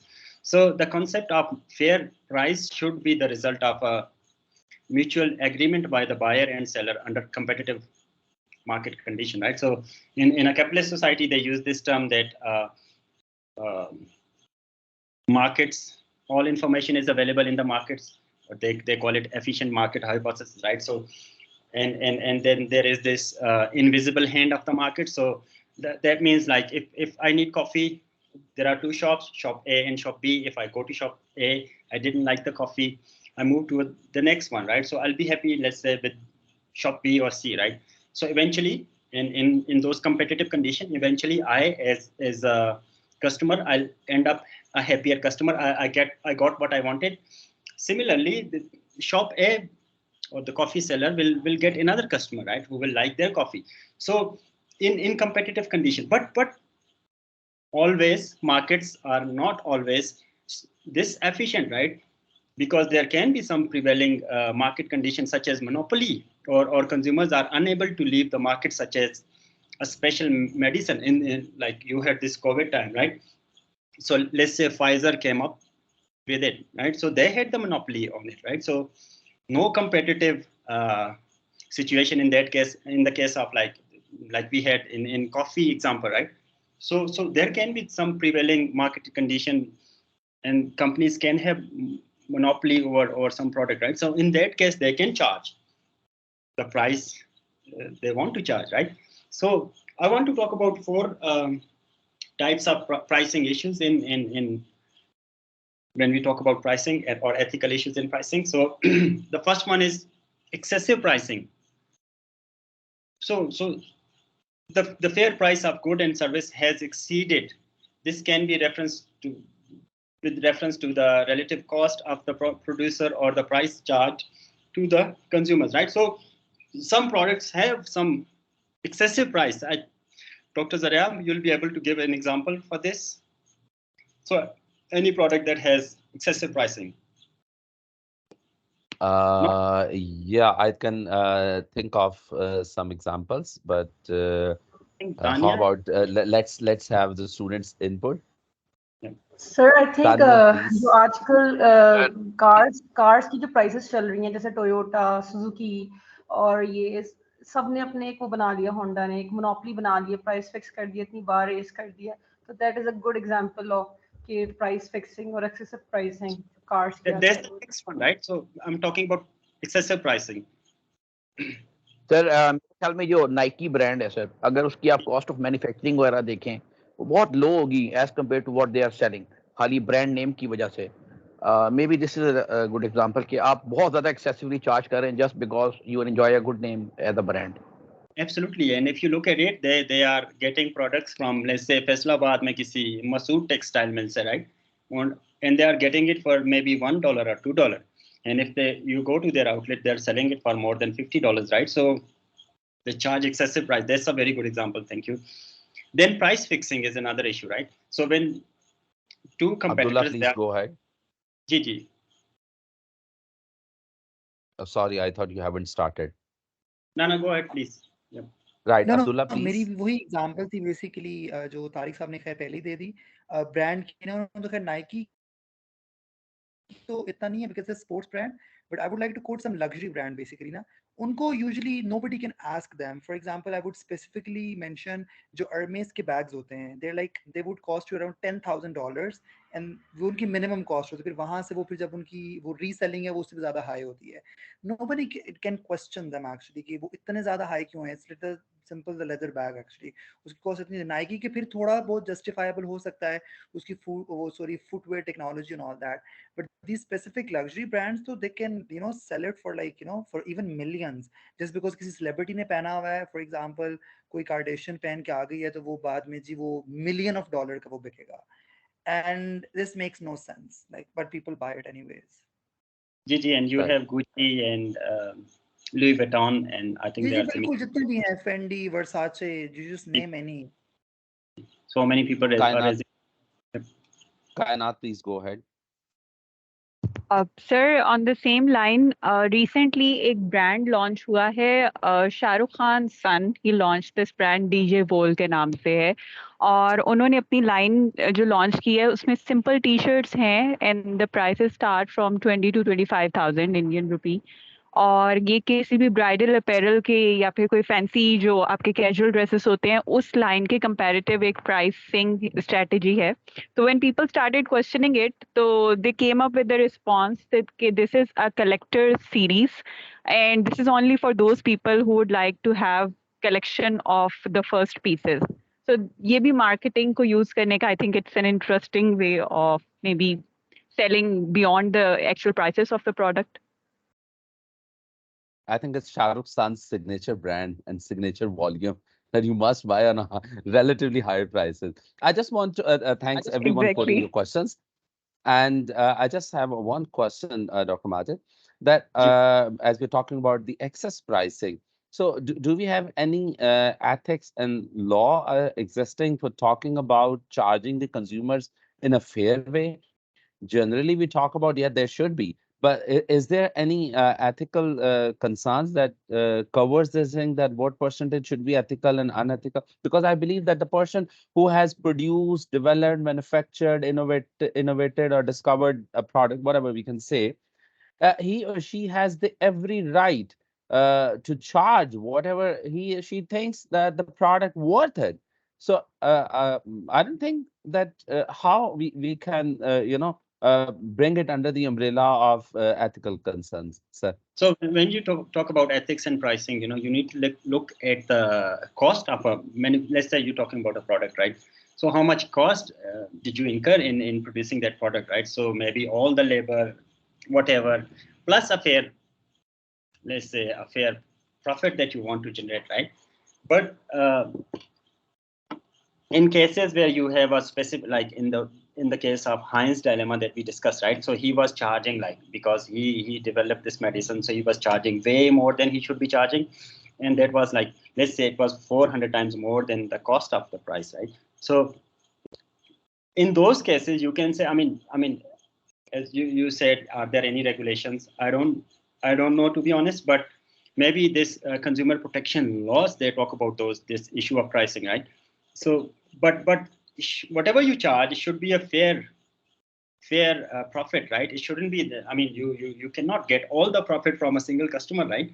You have a lot of customers, and if you charge unfair profits, I mean, not only talking about in ethical sense, but I mean, in terms of efficiency as well, how long do you think you can get away with unfair pricing, right? So consumer, I mean, I in near think future, there will be some competitor, right, who will produce the same product, and they will switch to that, those producers. yeah, you're right. You know what? I believe that the definition of fair pricing is relatively unfair at any time because we cannot cover that what percentage is fair. So as long as there's no competitor in the market, so it is fair whatever you charge. And the moment you see the people are stepping in, and then of course you'll move your strategy from skimming to competitive or ongoing grade, probably. That's what we observe. But yes, that's how the ethical dilemma is that we are discussing, sir. Thank you. So are we taking more questions? I think that's Abdullah's legacy hand, or Abdullah, you got one more question. It's No, legacy, sorry, it right? was Go ahead, sir. accidentally on. Sorry. It's a legacy. Fine, All right. sir. Go ahead, please. So the next issue is price fixing, right? When you are in a competition relationship with another company, but you just are becoming like you are co-opting, and you want to fix the price. Like, I think Pakistan mein iski example thi, this Toyota and Honda, they fix the price, right? So of cars, I think someone else gave this example before me as well. So that's a good example of price fixing.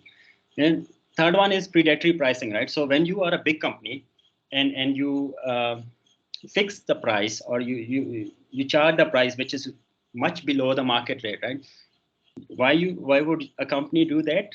Because I mean, if you think there are some small competitors, you just want to drive them out of the market, right? So that is why you set a price which is much lower than the market price, so that all the competitors are gone, and once you have this monopoly situation again, there are no competitors, or maybe lesser competitors, then you can charge a much higher price.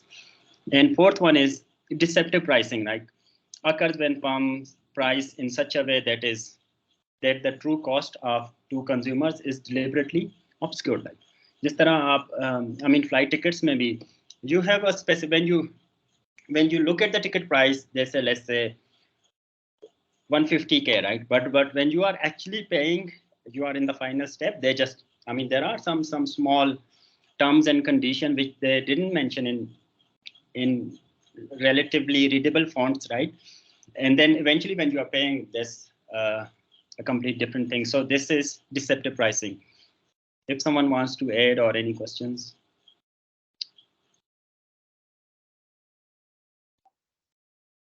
Yeah, I think the classic example you have already given about the airline in terms of deceptive pricing, and then we also see some other types of deceptive pricing, such as the other day we were talking in the classroom, up to 70%, then flat 70% on selected items, on selected volume for one day between 12 to 1 a.m. or through online only. So that's how they try to deceive the consumers in a best possible way. That's another example came to my mind. I always wanted to know, and I want to ask it from you. So what is that pricing called? Is it under deceptive when they charge the price, let's say, of a shoe is $599? So they just try to create an image in the customer mind that it is not 600, but it's no less than 600, right? So what is that? The other day we discussed this in the classroom. Anybody would like to recall and come up with Dr. Majid's question, please? Yes, sure, sir. May I? Gigi, please. Please. Sir आपने पढ़ाया था psychological marketing का, आपने पढ़ाया था कि consumer जब 599 का फिगर देखता है तो उसके दिमाग में जो परसेप्शन बिल्ड होता है वो 5 के फिगर से एसोसिएट होता है. ऑल्दो 599 इज प्रैक्टिकली 600, बट आपको एक प्राइस रेंज आपके दिमाग में 500 वाली सेट हो रही होती है. तो that's why I guess marketers use it. So can we call it deceptive tactics, or sir? We usually call it the psychological pricing because we play with the psyche of the consumers, because we want to give an image that this is something below 600, and also as well as it is 500 something. So that's something usually or most of the time consumers forget. And in an ethical concerns, we may call it a deceptive one. You're right. In that way, I think so. But that's how the psychology is all about. So I can safely say that when once you're playing with someone's emotion, right, there is some ethical issues around that. So you call it psychological. There are ethical issues under the line. Yes, Imran, please. Sir कुछ products ऐसी होती हैं जिसके ऊपर deliberately नहीं लिखा जाता कि उसकी प्राइस क्या है ना, तो उसमें फिर जो रिटेलर होता है वो कस्टमर से ज़्यादा चार्ज करता है अकॉर्डिंग टू द सिचुएशन. अगर चीज़ कोई प्रोडक्ट है उसके ऊपर वो ज़्यादा चार्ज करने की कोशिश करता है. तो सर ये किस कैटेगरी में इसको फॉल करेंगे हम, प्राइसिंग की किस कैटेगरी में फॉल करेगा sir? Are you asking me or? You can go ahead, sir. You are the ultimate head of the session. I'm just a facilitator.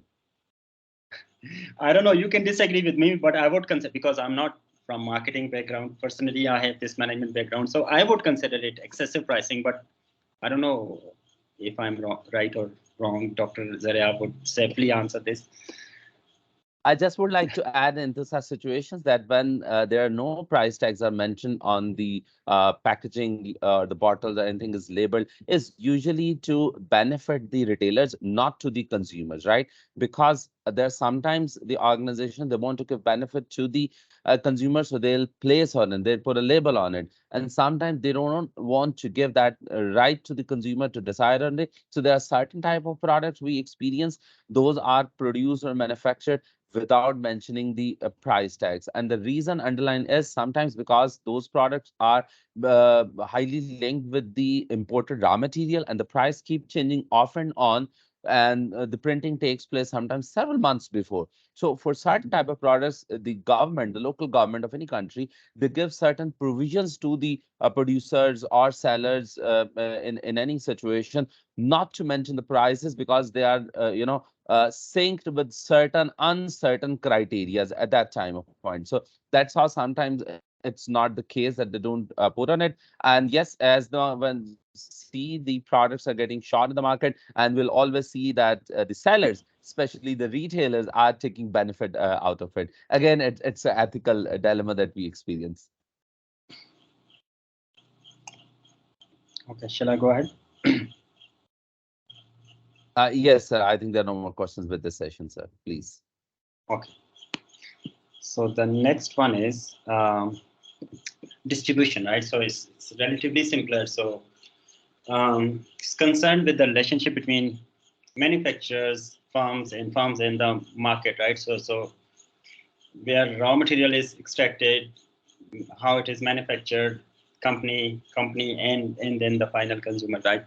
Or the market, right? So the primary concern is product supply chain, right? So you can, I mean, there are two issues.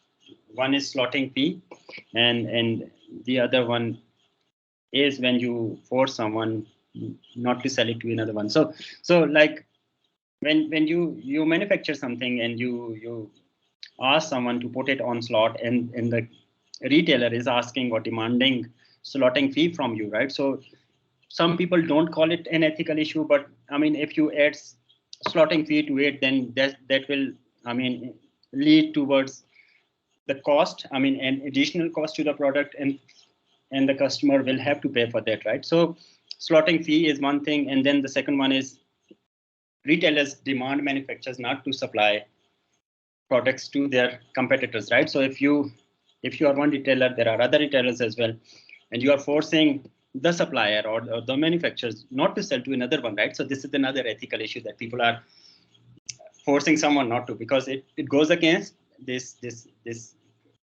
notion of competition, that fair competition, right? That is very important in the market.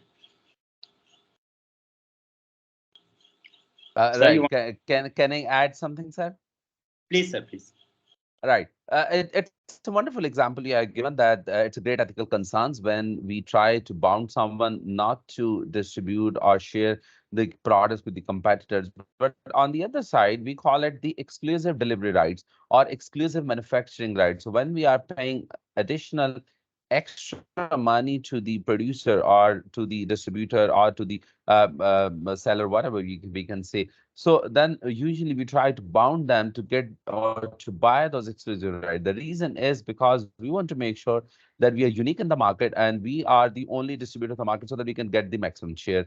On the other hand, you're right that it creates a problem in the fair market share. But then those sellers try their best to sell the products at a best possible way to ensure the smooth supply chains at any given time, that the customer shouldn't face any shortage of stock on the shelves. So that's another way of looking towards things. But yes, you're right. There's always an underlying thing that it creates some problems in terms of the fair competition, because you are stopping them to distribute or share to the other competitors in the market. So that creates a monopolistic kind of situation. But I don't know if that's really unethical or not. Right. So we can take opinion from Tariq Ali, please. Sir sir ये जो sole proprietorship होती है, ये तो legally covered होती है कि आपने सिर्फ मुझे ही देना है क्योंकि मैं आपका सोल प्रोप्राइटर हूँ और मैं ही आगे आपकी चीजें बेचूंगा. तो आई थिंक तो लीगली और एथिकली कवर्ड है ये चीज.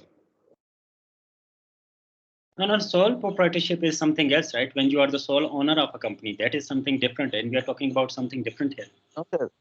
Sole proprietorship, like some foreigners, they want to do business in Pakistan, and there is a local firm who declares that I am a sole proprietor of this foreign firm, and only I can supply the things of this company in Pakistan. So I am So asking this sense, yeah. I think he are you wants to talking say about? the sole distributor, not the Distributor. proprietor. Yeah, Yes. sole. Yeah, because proprietor is related to the entrepreneur, a one person who's holding the organization. So I think he wants to say about the sole distributor. So see, I mean, sole distributor is fine. We are talking about those cases when you are forced. I mean, forced, or maybe you are told that if you don't, or if you sell it to another person, another retailer, then I won't get it from you, right? So in that cases, maybe if you have arrangements with a distributor in a fair way. The distributor is happy to sell it to you, and you are happy to buy from the distributor. That is fine. But we are talking about those cases where you are forced to do so. And when we look at it from the perspective of like big giant company and then a supplier in a sitting in let's say in a country like ours, right? So you see this big company has a massive power, right, versus a small, let's say a supplier sitting in a developing countries, right? So they can force. So we are talking about only those cases when you are forced, right? Not in when you have this arrangement, you are agreeing to it, and the other person is agreeing to it. I don't think that is an issue, sir. Do you agree with me, or? I think it's fine. It's fine. Yes. That's how it works. Even if you look at the first example, which is the slotting fee, it works in a similar way because the stores usually have so many things to stock or to stack on the racks, and every organization want their product to be stacked in front of the consumer or at the prime space of the store. But then obviously there is a limited space. So if you want to buy that space, you have to pay in the store. It's similar as we are doing with the SEO and the Google ads nowadays. Organically, we need to work very, very hard to ensure that our product or our business is appearing on the landing page. But then to supplement those organic, we pay to those search engines, right? And we do PPC campaigns, right? The idea is similar that we are paying the stocking fee. And again, as I said, and I totally agree with you that it's a narrow scale between the illegality and unethical. It is legal. Yes, it is legal, but either it is ethical or not. It's a matter of concern. Maybe you can judge, sir. All right, sir. Thank you for your inputs. We'll move forward. The next one is marketing strategy, right? And the ethical issues that come forward when you talk about marketing strategy. So as I said earlier on, there are two types of ethical issues that I want to talk about here. One is consumer vulnerability, right? So when the marketers, they target vulnerability of consumers, right? So targeting vulnerable consumers such as children, the elderly, the poor, the sick, right? So people who are in desperate need of something, right? So you are targeting that vulnerability. So how would you know someone is vulnerable? So I mean, someone has lack of education, right? So if you are a marketer, I mean, people with less education, less awareness, less knowledge, you can easily like manipulate them, right? So this is what salesperson do mostly. A salesperson might consider exploiting the illiteracy of a potential investor by misrepresenting the terms and condition of the investment, right? So illiteracy is one form of vulnerability. Then you have people who are easily confused or manipulated due to old age and senility, right? And then people who are in desperate or exceptional physical and emotional need, people who who lack the necessary income, sorry, and then some people who are too young, or you target children, right? So what do you think? Do you do this or do the marketers do this? They target vulnerability of consumers or not? I mean, when we're talking about marketing strategy from that perspective. Yes, Tariq, please.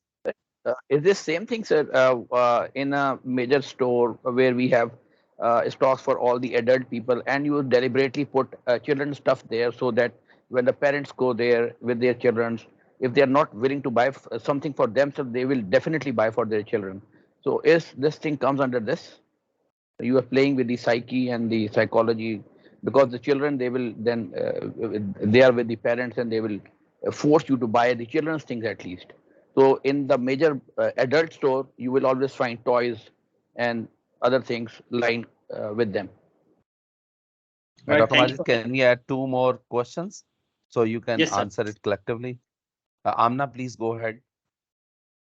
So I think that this is the essence of marketing, to manipulate people and to create demand. So अगर हम इसको ethics के साथ link करें तो it is not unethical, but हाँ in a context हम उसको relate कर सकते हैं कि अगर आप कोई ऐसी चीज़ produce कर रहे हो which is harming the children, आप कोई ऐसी चीज़ produce कर रहे हो, कोई ऐसा toy उनको दे रहे हो या कोई भी ऐसी चीज़ है XYZ जो उनकी हेल्थ को या उनको किसी तरह से हार्म कर रही है, that can be something which can be included in ethics sense, but the overall concept of marketing is that is the essence of marketing कि आप अपनी demand create करते हो by manipulating and playing with the minds of and psyches of the customers. So Amna, you Uh, essentially answered his question, right? right, sir. Yeah. Can we add one more? Thank you. Uh, Gee, anyone else? Abdullah, please go ahead. Sir, I would like to second Amna. Basically, marketing is all about manipulation, right? But the question is कि to what extent do we go about it, ना? कि अब जब तक किसी को manipulate अब vulnerability को मैनिपुलेट करने की बात करें या कुछ इस तरह करके, तो ऑफ कोर्स आपने अगर अपनी एक वो कहते हैं ना एक पोजीशन करना है अपनी प्रोडक्ट को किसी के माइंड में, तो of course you need to create the particular thing कि यार you are definition of that particular thing, आपकी जिंदगी में ये नहीं है, ये आएगा तो आपकी जिंदगी में मसले हल होंगे या कुछ इस तरह करके. तो वन वे और another you have to create that. अगर मेरी माइंड मेरी लाइफ के अंदर if some and nothing is missing, for example, why would I buy anything na? I really need to have this particular thing, need to have the need of this कि अच्छा ये मेरे पास नहीं है, तो अगर ये होगा तो इससे मेरे फला फला प्रॉब्लम्स हल हो सकते हैं. तो of course you have to play with the psyche, you have to play with the vulnerability of the जो भी है उसके कंज्यूमर के साथ, ताकि वो एक क्रिएट करना कि उसके माइंड में क्रिएट वो नीड क्रिएट हो कि हाँ जी ये मुझे चाहिए होगा तो इससे ये मेरा इशू हल हो सकता है. बहुत ज्यादा एक्सटेंट पे जैसे मैंने कहा कि to particular extent and which is highly subjective. कुछ सेंसिटिव इश्यूज होते हैं, जैसे हमने पहले भी एक एग्जांपल पहले भी कोट की थी मार्केटिंग के ऊपर कि एक दफा खाड़ी ने मुहर्रम कलेक्शन लॉन्च किया था, ठीक है. वो भी एक आप you are playing with the psyche of the customer, but उसमें वो रिलीजियस एस्पेक्ट आ गया था एंड ऑल दैट. उसमें बहुत ज्यादा क्रिटिसिज्म हुआ था ऐसा करके. Then of course they had to sell बहुत अच्छी हुई थी बट दे कुडंट कंटिन्यू ना कि उसमें वो हुआ था. इतने एक्सटेंट पे आपने नहीं जाना, but you have to play with it और कुछ ना कुछ वो करके अगेन वो इसमें बात एथिक्स की आ जाती है, which is again very highly subjective. तो मेरे ख्याल से ये है कि जब तक वो एट कम्युनिटी एट लार्ज को वो नहीं कर रहा ना, कॉम्प्रोमाइज नहीं कर रहा और उनको प्रॉब्लम क्रिएट नहीं कर रहा, तो it's totally fine to play with the psyche of a customer. And that's the only way you have to create the need of your product in anybody's mind. जब तक उसको वो नहीं करेंगे तो you have to manipulate the customer one way or another. So see, Thank you, Abdullah, Amna, and Tariq. Over to you, Dr. Sab now. Thank you so much for your inputs. Abdullah said essentially marketing is about deception, right? So you have to do it. I don't know how do you feel about it, but I don't want to comment on it honestly because I'm sitting in marketing people, but among marketing people. No, sir. Let me correct. No, it's not deception. It's about manipulation. Those are two different words. तो एक manipulate करना is different, deceive करना तो no, I don't agree with that, to be honest. Deceptive so manipulation is okay in your opinion? Sir, आप manipulate not necessarily you have to deceive somebody. It just you have to play around. Again, it's very diverse and subjective, and you can just manipulate anybody ना. तो ये and marketing में ये हो रहा है ना.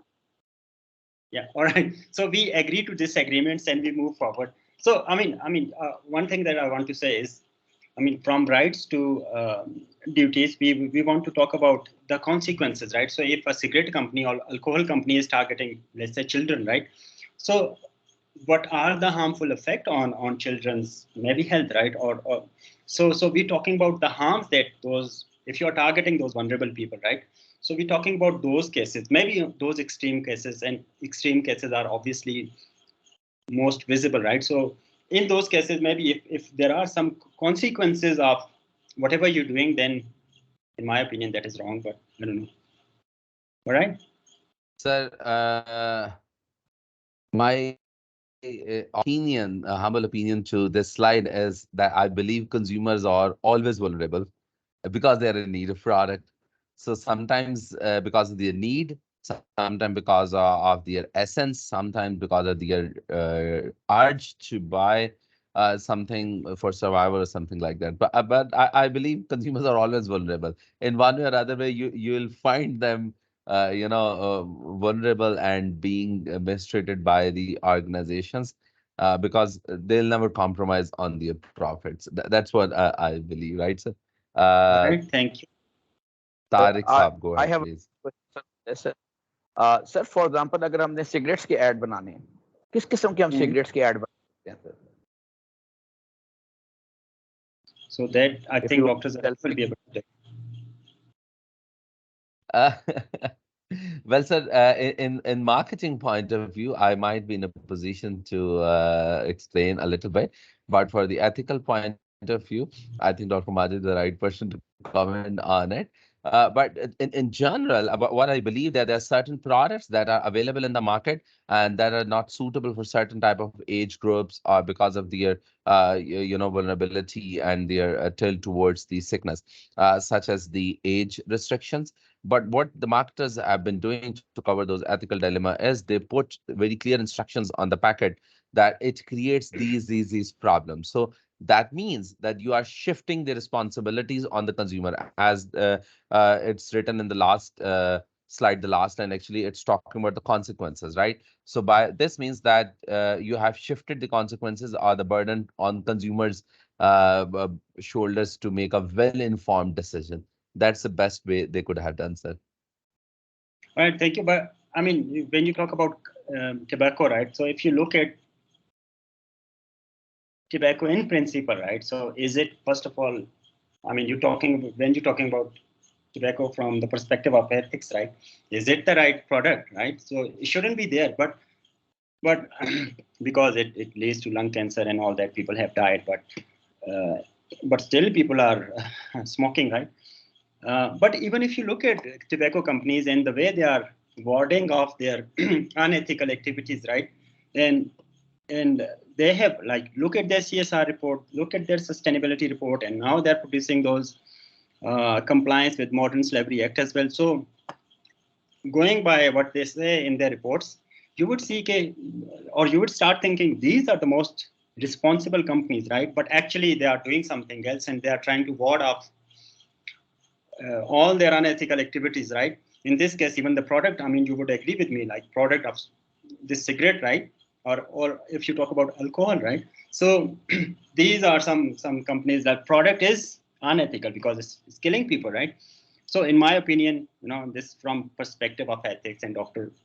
Zaryab has already given his input from perspective of marketing.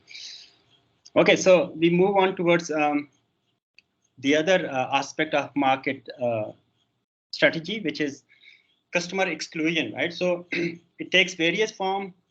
The first one is access exclusion. You do not give access to some customers, right?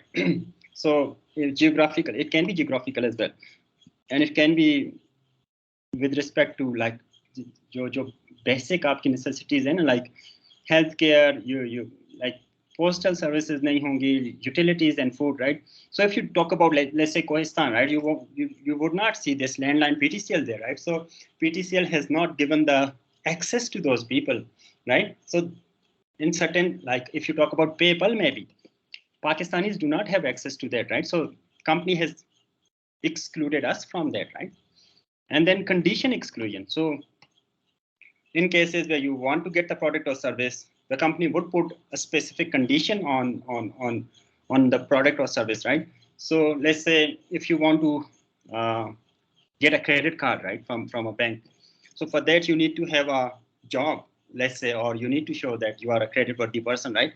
So what about people who cannot come up with those proofs or guarantees, right? So this is condition exclusion. You put a specific condition that excludes specific group from getting those products. And then price exclusion, as we discussed in pricing section, right? So you put a price is too high that consumer, they just cannot get it, right? So specific group of consumer. Let's talk about Rolls-Royce or all the luxury brands that someone discussed earlier on, right? Fourth one is marketing exclusion. So you are not marketing, firms deliberately exclude certain groups from their target marketing and sales activities, right? So, I mean, until quite recently, right, you would not see females coming up in cars ad, right? Or it was a male-dominant industry. I mean, we're talking about marketing communication at that time, right? Now you have some people like, I hope you know this, Australian lady, Supercar Blondie, I think her name is. Now she gave this YouTube name, and she's very famous, right? She does all the car ads. She's based in the UAE, right? So quite recently the trend is changing, but traditionally you would not see females in that sector. And then lastly, self-exclusion. So considering all this, like access, maybe condition or price and marketing exclusion, in individual they self-exclude themselves, right? So I mean, you would exclude yourself from applying to, I mean, subscribe to PayPal maybe, right? Because you would not get it. Or if the price is too high, you would not, you will self-exclude yourself, right? You know that this is too high for you. Do that make sense, sir? So I guess it's perfect. We can continue. Okay. If there'll be any questions, we'll get those ones. All right. So the last one in the marketing section is marketing research, right? So and then there are issues of privacy, right? So what marketing research companies do, they collect data from consumers and they put it on their portal and then they sell it to other. And there has been cases, not in our countries, there may be massive, because we don't care about privacy of individual, right? So people, they leak data to different companies and they sell it and they get money for it, right? So in this case, companies, they get data from consumers and then they sell it. And let's say use of genetic testing results by insurance company, right? So insurance company do that because they want to check individual genetic predisposition to certain condition and illness, right? Whether they are ill or not, and then they try to sell it to someone, right? So what do you think about that? Issues of privacy in marketing research. Sir I believe ये unethical के अलावा इसमें legal issues भी आ सकते हैं because legally भी आप किसी की प्राइवेसी को इन्वेट कर रहे हैं जी जी लीगल इशू तो देखें ethics is going much beyond legality, right, as I discussed in the start of this lecture. But कुछ कंपनीज में या कुछ कंट्रीज में होंगे इस तरह के रेगुलेशन, और वैसे भी इंडस्ट्रीज में सेल्फ रेगुलेशन भी होता है, जिस तरह आप किसी खास in this case marketing industry का या जो जितनी भी मार्केटिंग रिसर्च कंपनीज हैं, अगर उनका सेल्फ रेगुलेशन हो उनकी इंडस्ट्री का, right. But we are talking about issues जहाँ पे पहले तो लॉ है ही नहीं है. अगर लॉ है तो उसकी कोई इन्फोर्समेंट या इम्प्लीमेंटेशन नहीं है. In companies they just try to violate this right to privacy and then they always get away with it, right, because regulation है ही नहीं है. अगर है भी तो वो बहुत ही ज़्यादा weak है, उनकी उसकी enforcement नहीं है. जी, anyone else? I think in terms of research, we especially have observed about at the data collection level and then the usage of data. The quite recent example is about the Facebook settlement case, that they have been, victims of sharing the consumers' personal data without their consent. But ultimately, they lose the case, and now they are paying to the US-based consumers. And again, it is the the location discrimination, because the people who are outside the United States, they have been victim of that data privacy laws as well, but they are not being compensated because they're not living in the USA. So in addition to those ones, you can also see the location discrimination is also there. And the people get information, especially the organizations we observe, they get, like the wonderful example you gave here about the insurance companies. They even get sometime information about your forefathers, right? And then they make a formula and predict your health, that how likely you're going to stay fit in your 50s or 60s based on your forefathers' genetics. That's the genetic discrimination you raise in a wonderful way. And then companies, those information, use such information in a misleading way or in an unethical way, coming up with a more discriminated society and against the consumer's right, rather more towards the organizational concerns. Again, as I said, the consumers or users, they are always vulnerable. So thank you. Thank you, sir. I don't know, shall I stop it here, because do we still have time? We have another 25 minutes. Are you done with the session? You want to talk about the case now, sir? Okay, maybe yes, case. I'll stop it here and we can discuss the case. Yeah, I think we have discussed enough of the ethical issues in the all possible domains of research in a very well manner. So I'll be happy from the students now. They can quickly switch towards the case study, and Dr. Majid can just start from the question first that you can. So I'll be happy. In the meanwhile, Dr. Majid is looking for the questions. Any student can come forward and come up with a brief summary of the case, what you have learned in that case.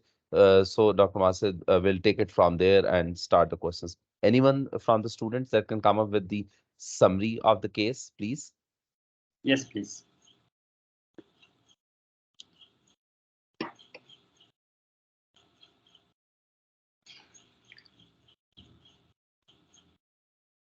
Yes, Amna, please go ahead.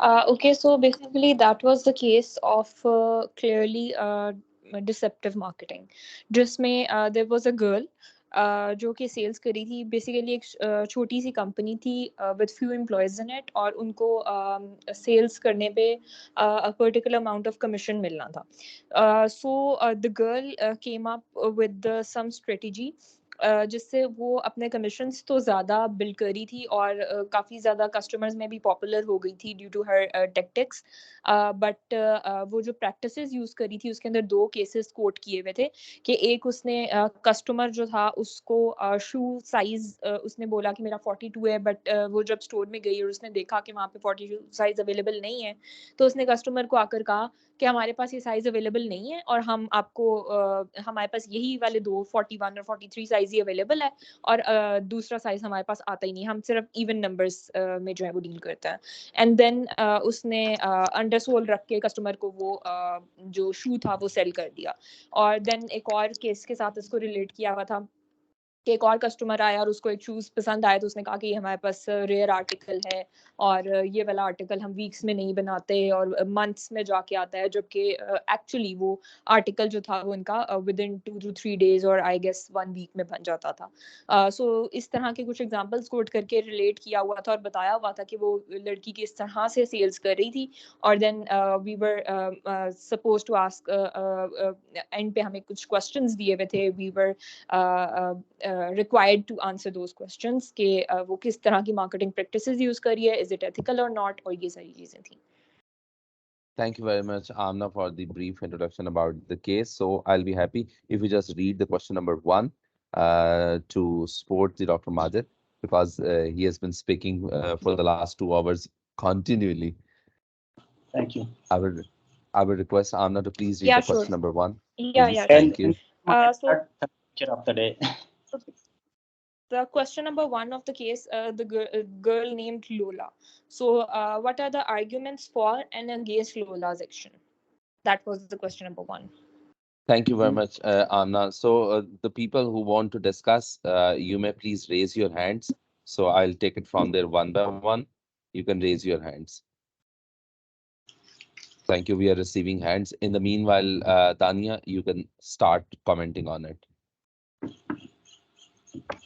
Sir ये जो लोला के against के ऊपर मैं पहले बोलूँगी कि definitely she is selling shoe for her own benefit जो उसको कमीशन मिलेगा उसको अवेल करने के लिए कि हर सेल पे हर जो शूज़ वो सेल करेगी उसको उसको 5% कमीशन मिलेगा तो ये डेफिनेटली वो अपने बेनिफिट के लिए कर रही थी she was dishonest to the customer that was unethical because she was lying उसने कस्टमर्स को फेंड किया कि उसने गलत शू साइज बताया और फिर उनको जो है जो सोल अंडर सोल बेचा वो अंडर सोल लगाकर शू बेचा और अंडर सोल भी चार्ज किया कि ये 3 यूरोज इसके एडिशनल आपको चार्ज करना है तो definitely she was doing it she was dishonest with the customers तो आई वुड से कि that was a bad practice unethical practice so it was against her और फेवर सर उसके favour में ये होगा कि definitely she is increasing the amount of sale और customers उससे सिंस कस्टमर डजंट नो कि वो झूठ बोल रही थी या जो भी थी डिसीव कर रही थी उनको तो they were happy and satisfied with her और उसकी कोई कंप्लेन नहीं I think she was popular among her colleagues तो डेफिनेटली ये इसके फेवर में पॉइंट्स थे Right, Dr. Majid, can I help you to take random students' answer on it? Yes, please go ahead. It's all yours, sir. Now, just to keeping in view to ensure more participation from those individuals who remain less interactive during the early session, right? So to ensure that everyone feel inclusive, right? Okay, so Noel Iftikhar. Thank you, sir. I just wanted to add a point here. So, working in a corporate environment, I sort of understand that even though it's not mentioned in the case, but at times there is a lot of pressure on the sales and marketing people. They've showed a very perfect environment where everything is very nice. So she's selling the product, meeting and exceeding her targets. But at points, there is a lot of pressure on the salespeople. If they don't meet their targets in the given time frame, they will have to answer for that, or they will have to sort of, explain themselves to their management why they failed to meet the target. So I feel this is something that is very true. It's not right, but it's very true in the marketing world where people have to cut corners, take shortcuts, and try to make a sale no matter what. So I feel, even though it's not a right thing to do, but it's understandable that she sort of took this path. Maybe she had a previous experience where she uh, had to do such a thing where she could not meet her targets, and it sort of became a difficult situation for her. Thank This you, would be some, Noel. yep. Thank you, Noel. Mohammad Waqas Qazi. Assalamu alaikum, can you hear me? Yes, we can. Okay, so I think the arguments for Lola's actions are that she is using sales techniques to create a sense of urgency. And I think to convince the customers to make a purchase. By telling them that the shoes are the last in pair, she is creating a sense of scarcity, I think, which can be a powerful motivator for customers to buy. Additionally, by putting an additional insole in the shoe, she is also providing a solution to customers' problem of not finding the right size. And on the other hand, the arguments for Lola's actions are that she's not being completely truthful. Uh, by lying about the availability of the shoes, she's misleading the customers and potentially creating a false sense of urgency. Uh, Similarly, I think without informing the customer that she is putting insoles in the shoe, she is not being completely honest and is being not being transparent with the customer. Thank you, Waqas. And I will request Dr. Majid, you can conclude this question. And then for the next question, we'll take more questions, sir.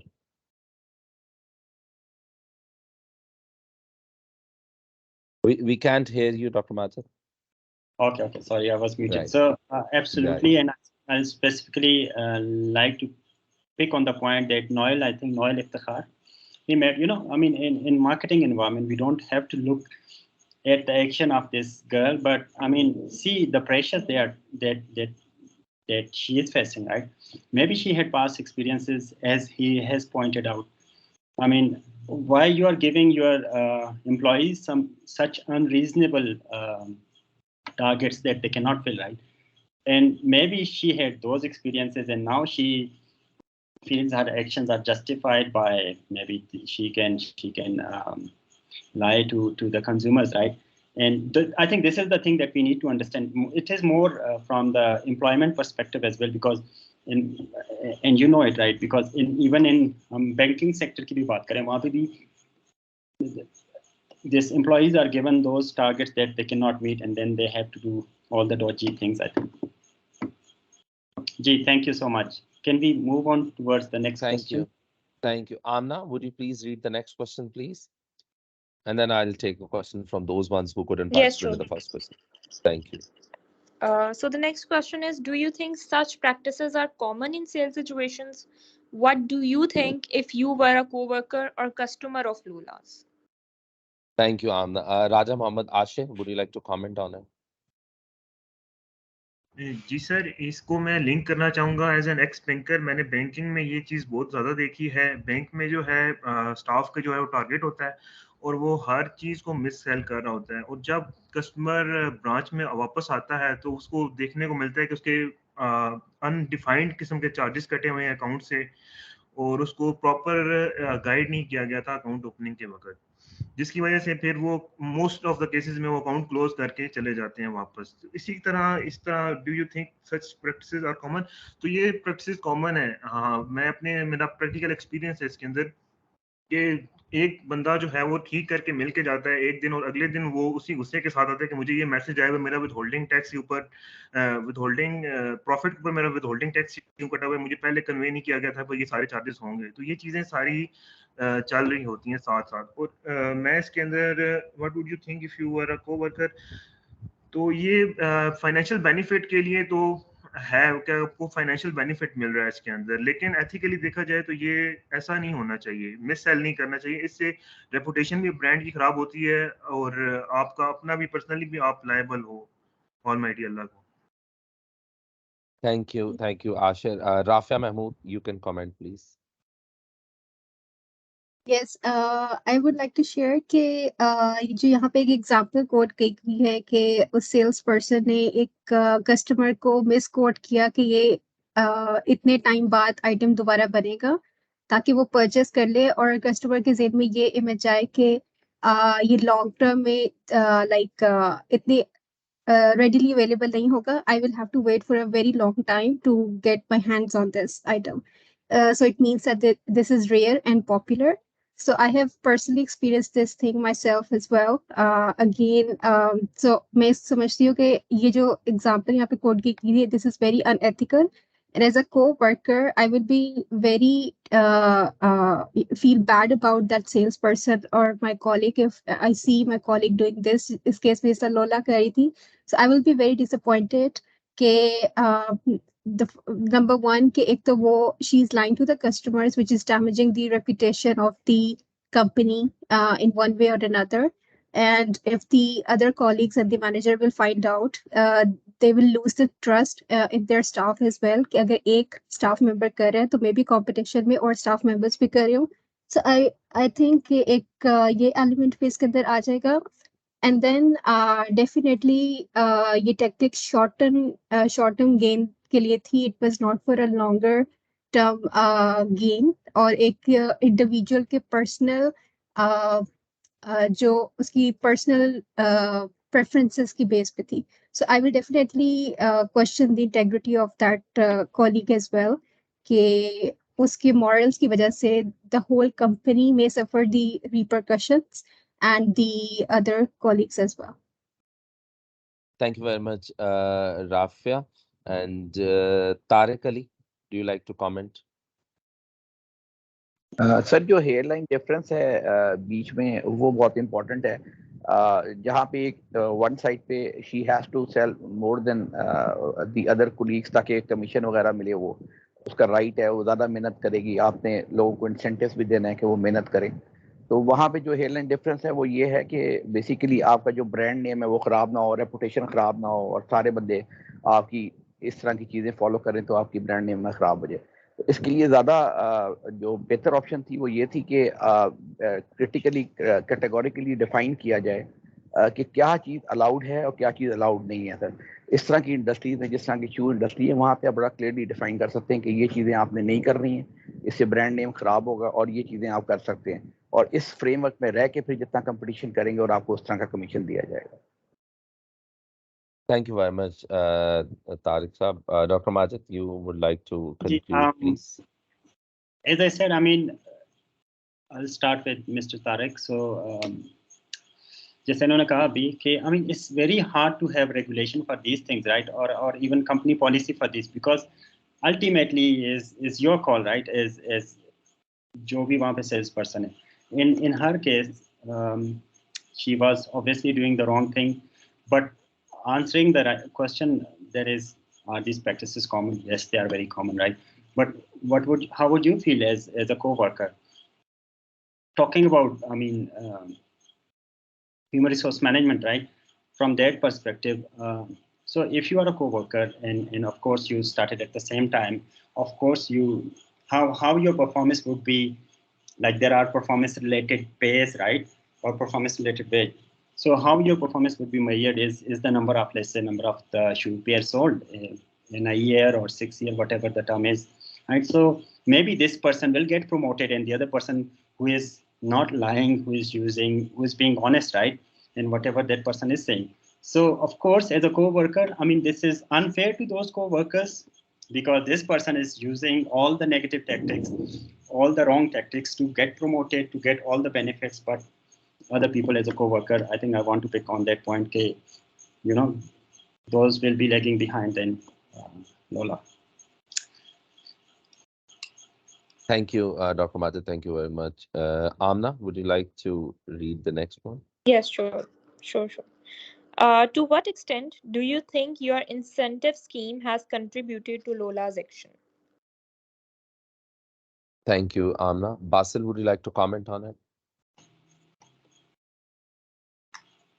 Yes, sir. Sir, one of the things that was mentioned here before is that the incentive scheme actually plays a part in employees doing unethical stuff and cutting corners. But the reaction that was presented in this scenario was a state of shock from the owner, which basically, I guess, from this specific scenario would mean that that is not the norm of this place, I guess. So I think the circumstances of the organization and the culture of the organization matters a lot.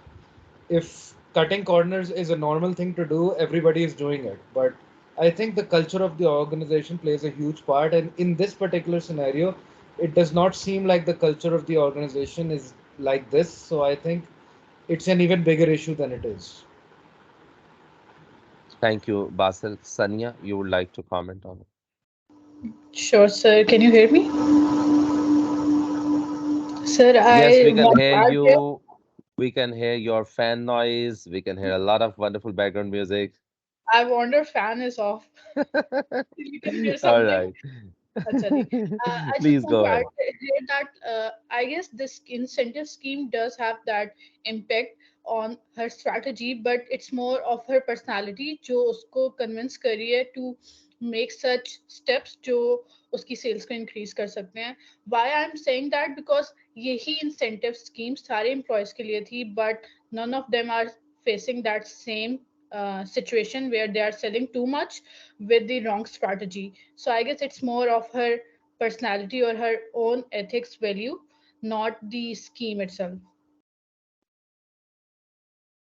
Thank you very much, Sanya. Dr. Majid, would you like to conclude, please? And I completely agree with them, all the comments. I think organizational culture, maybe this is not the norm of that place, not the norm of that organization, but if that person is doing it, maybe her personality is like this, as someone pointed out right now, or maybe they have some past experiences, right? So incentive schemes may not play in this case because, as someone rightly pointed out, because I forgot that this the boss was actually surprised looking at her actions, right? So it seems that this is not the norm of that organization, right?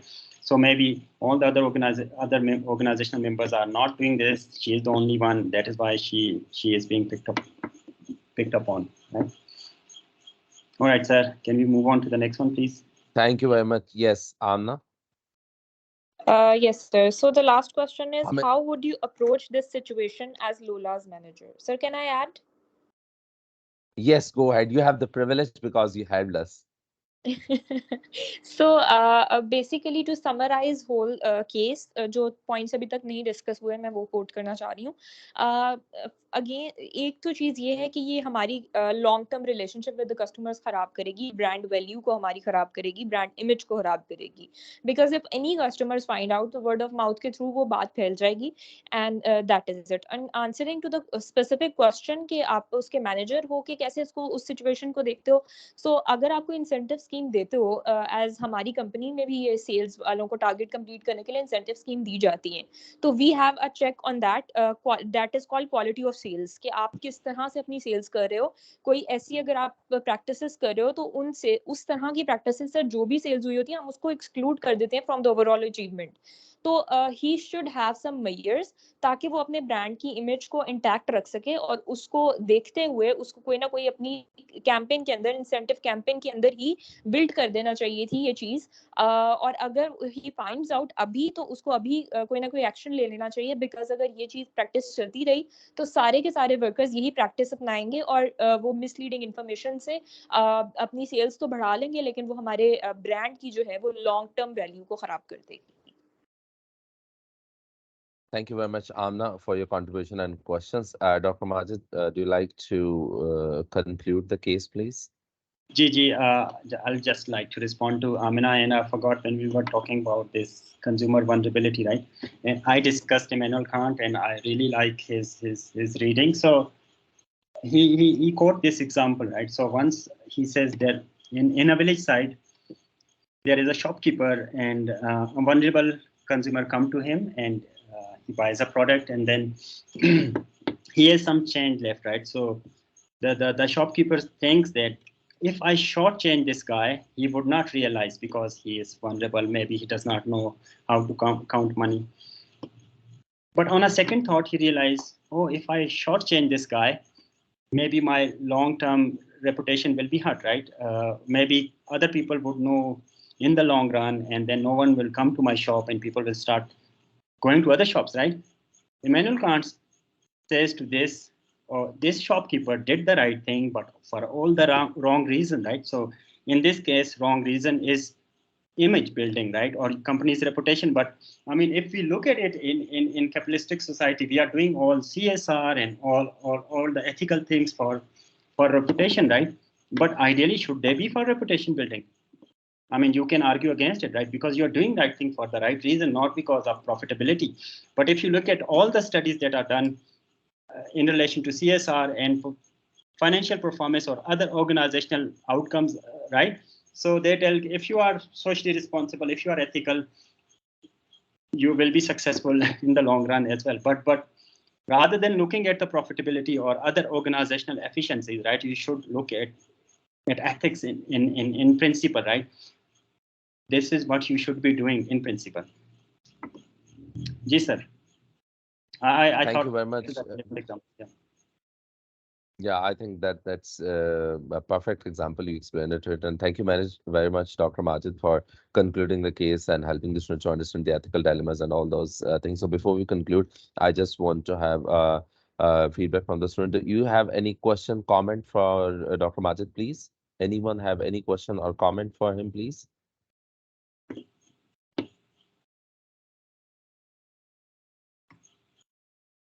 Not exactly. Okay, fine, no worries. So let me thanks Dr. Majid with the core of my heart, sir. Thank you very much for taking this time out for the class and helping them to learn about the ethical dilemmas that exist in every lives that we experience either in pricing, in distribution, in supplies, in advertising, in the communication. So in every aspect of life, every other day we experience such type of problems. So I hope this was a wonderful session.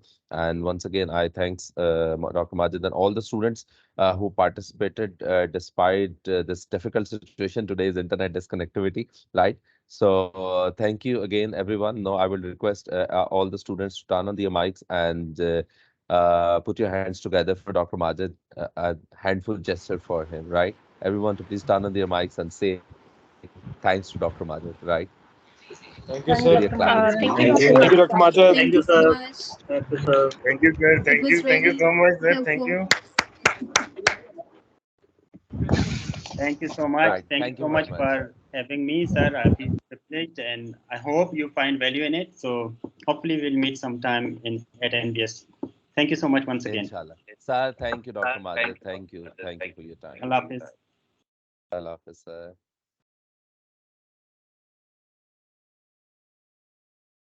Right. Okay.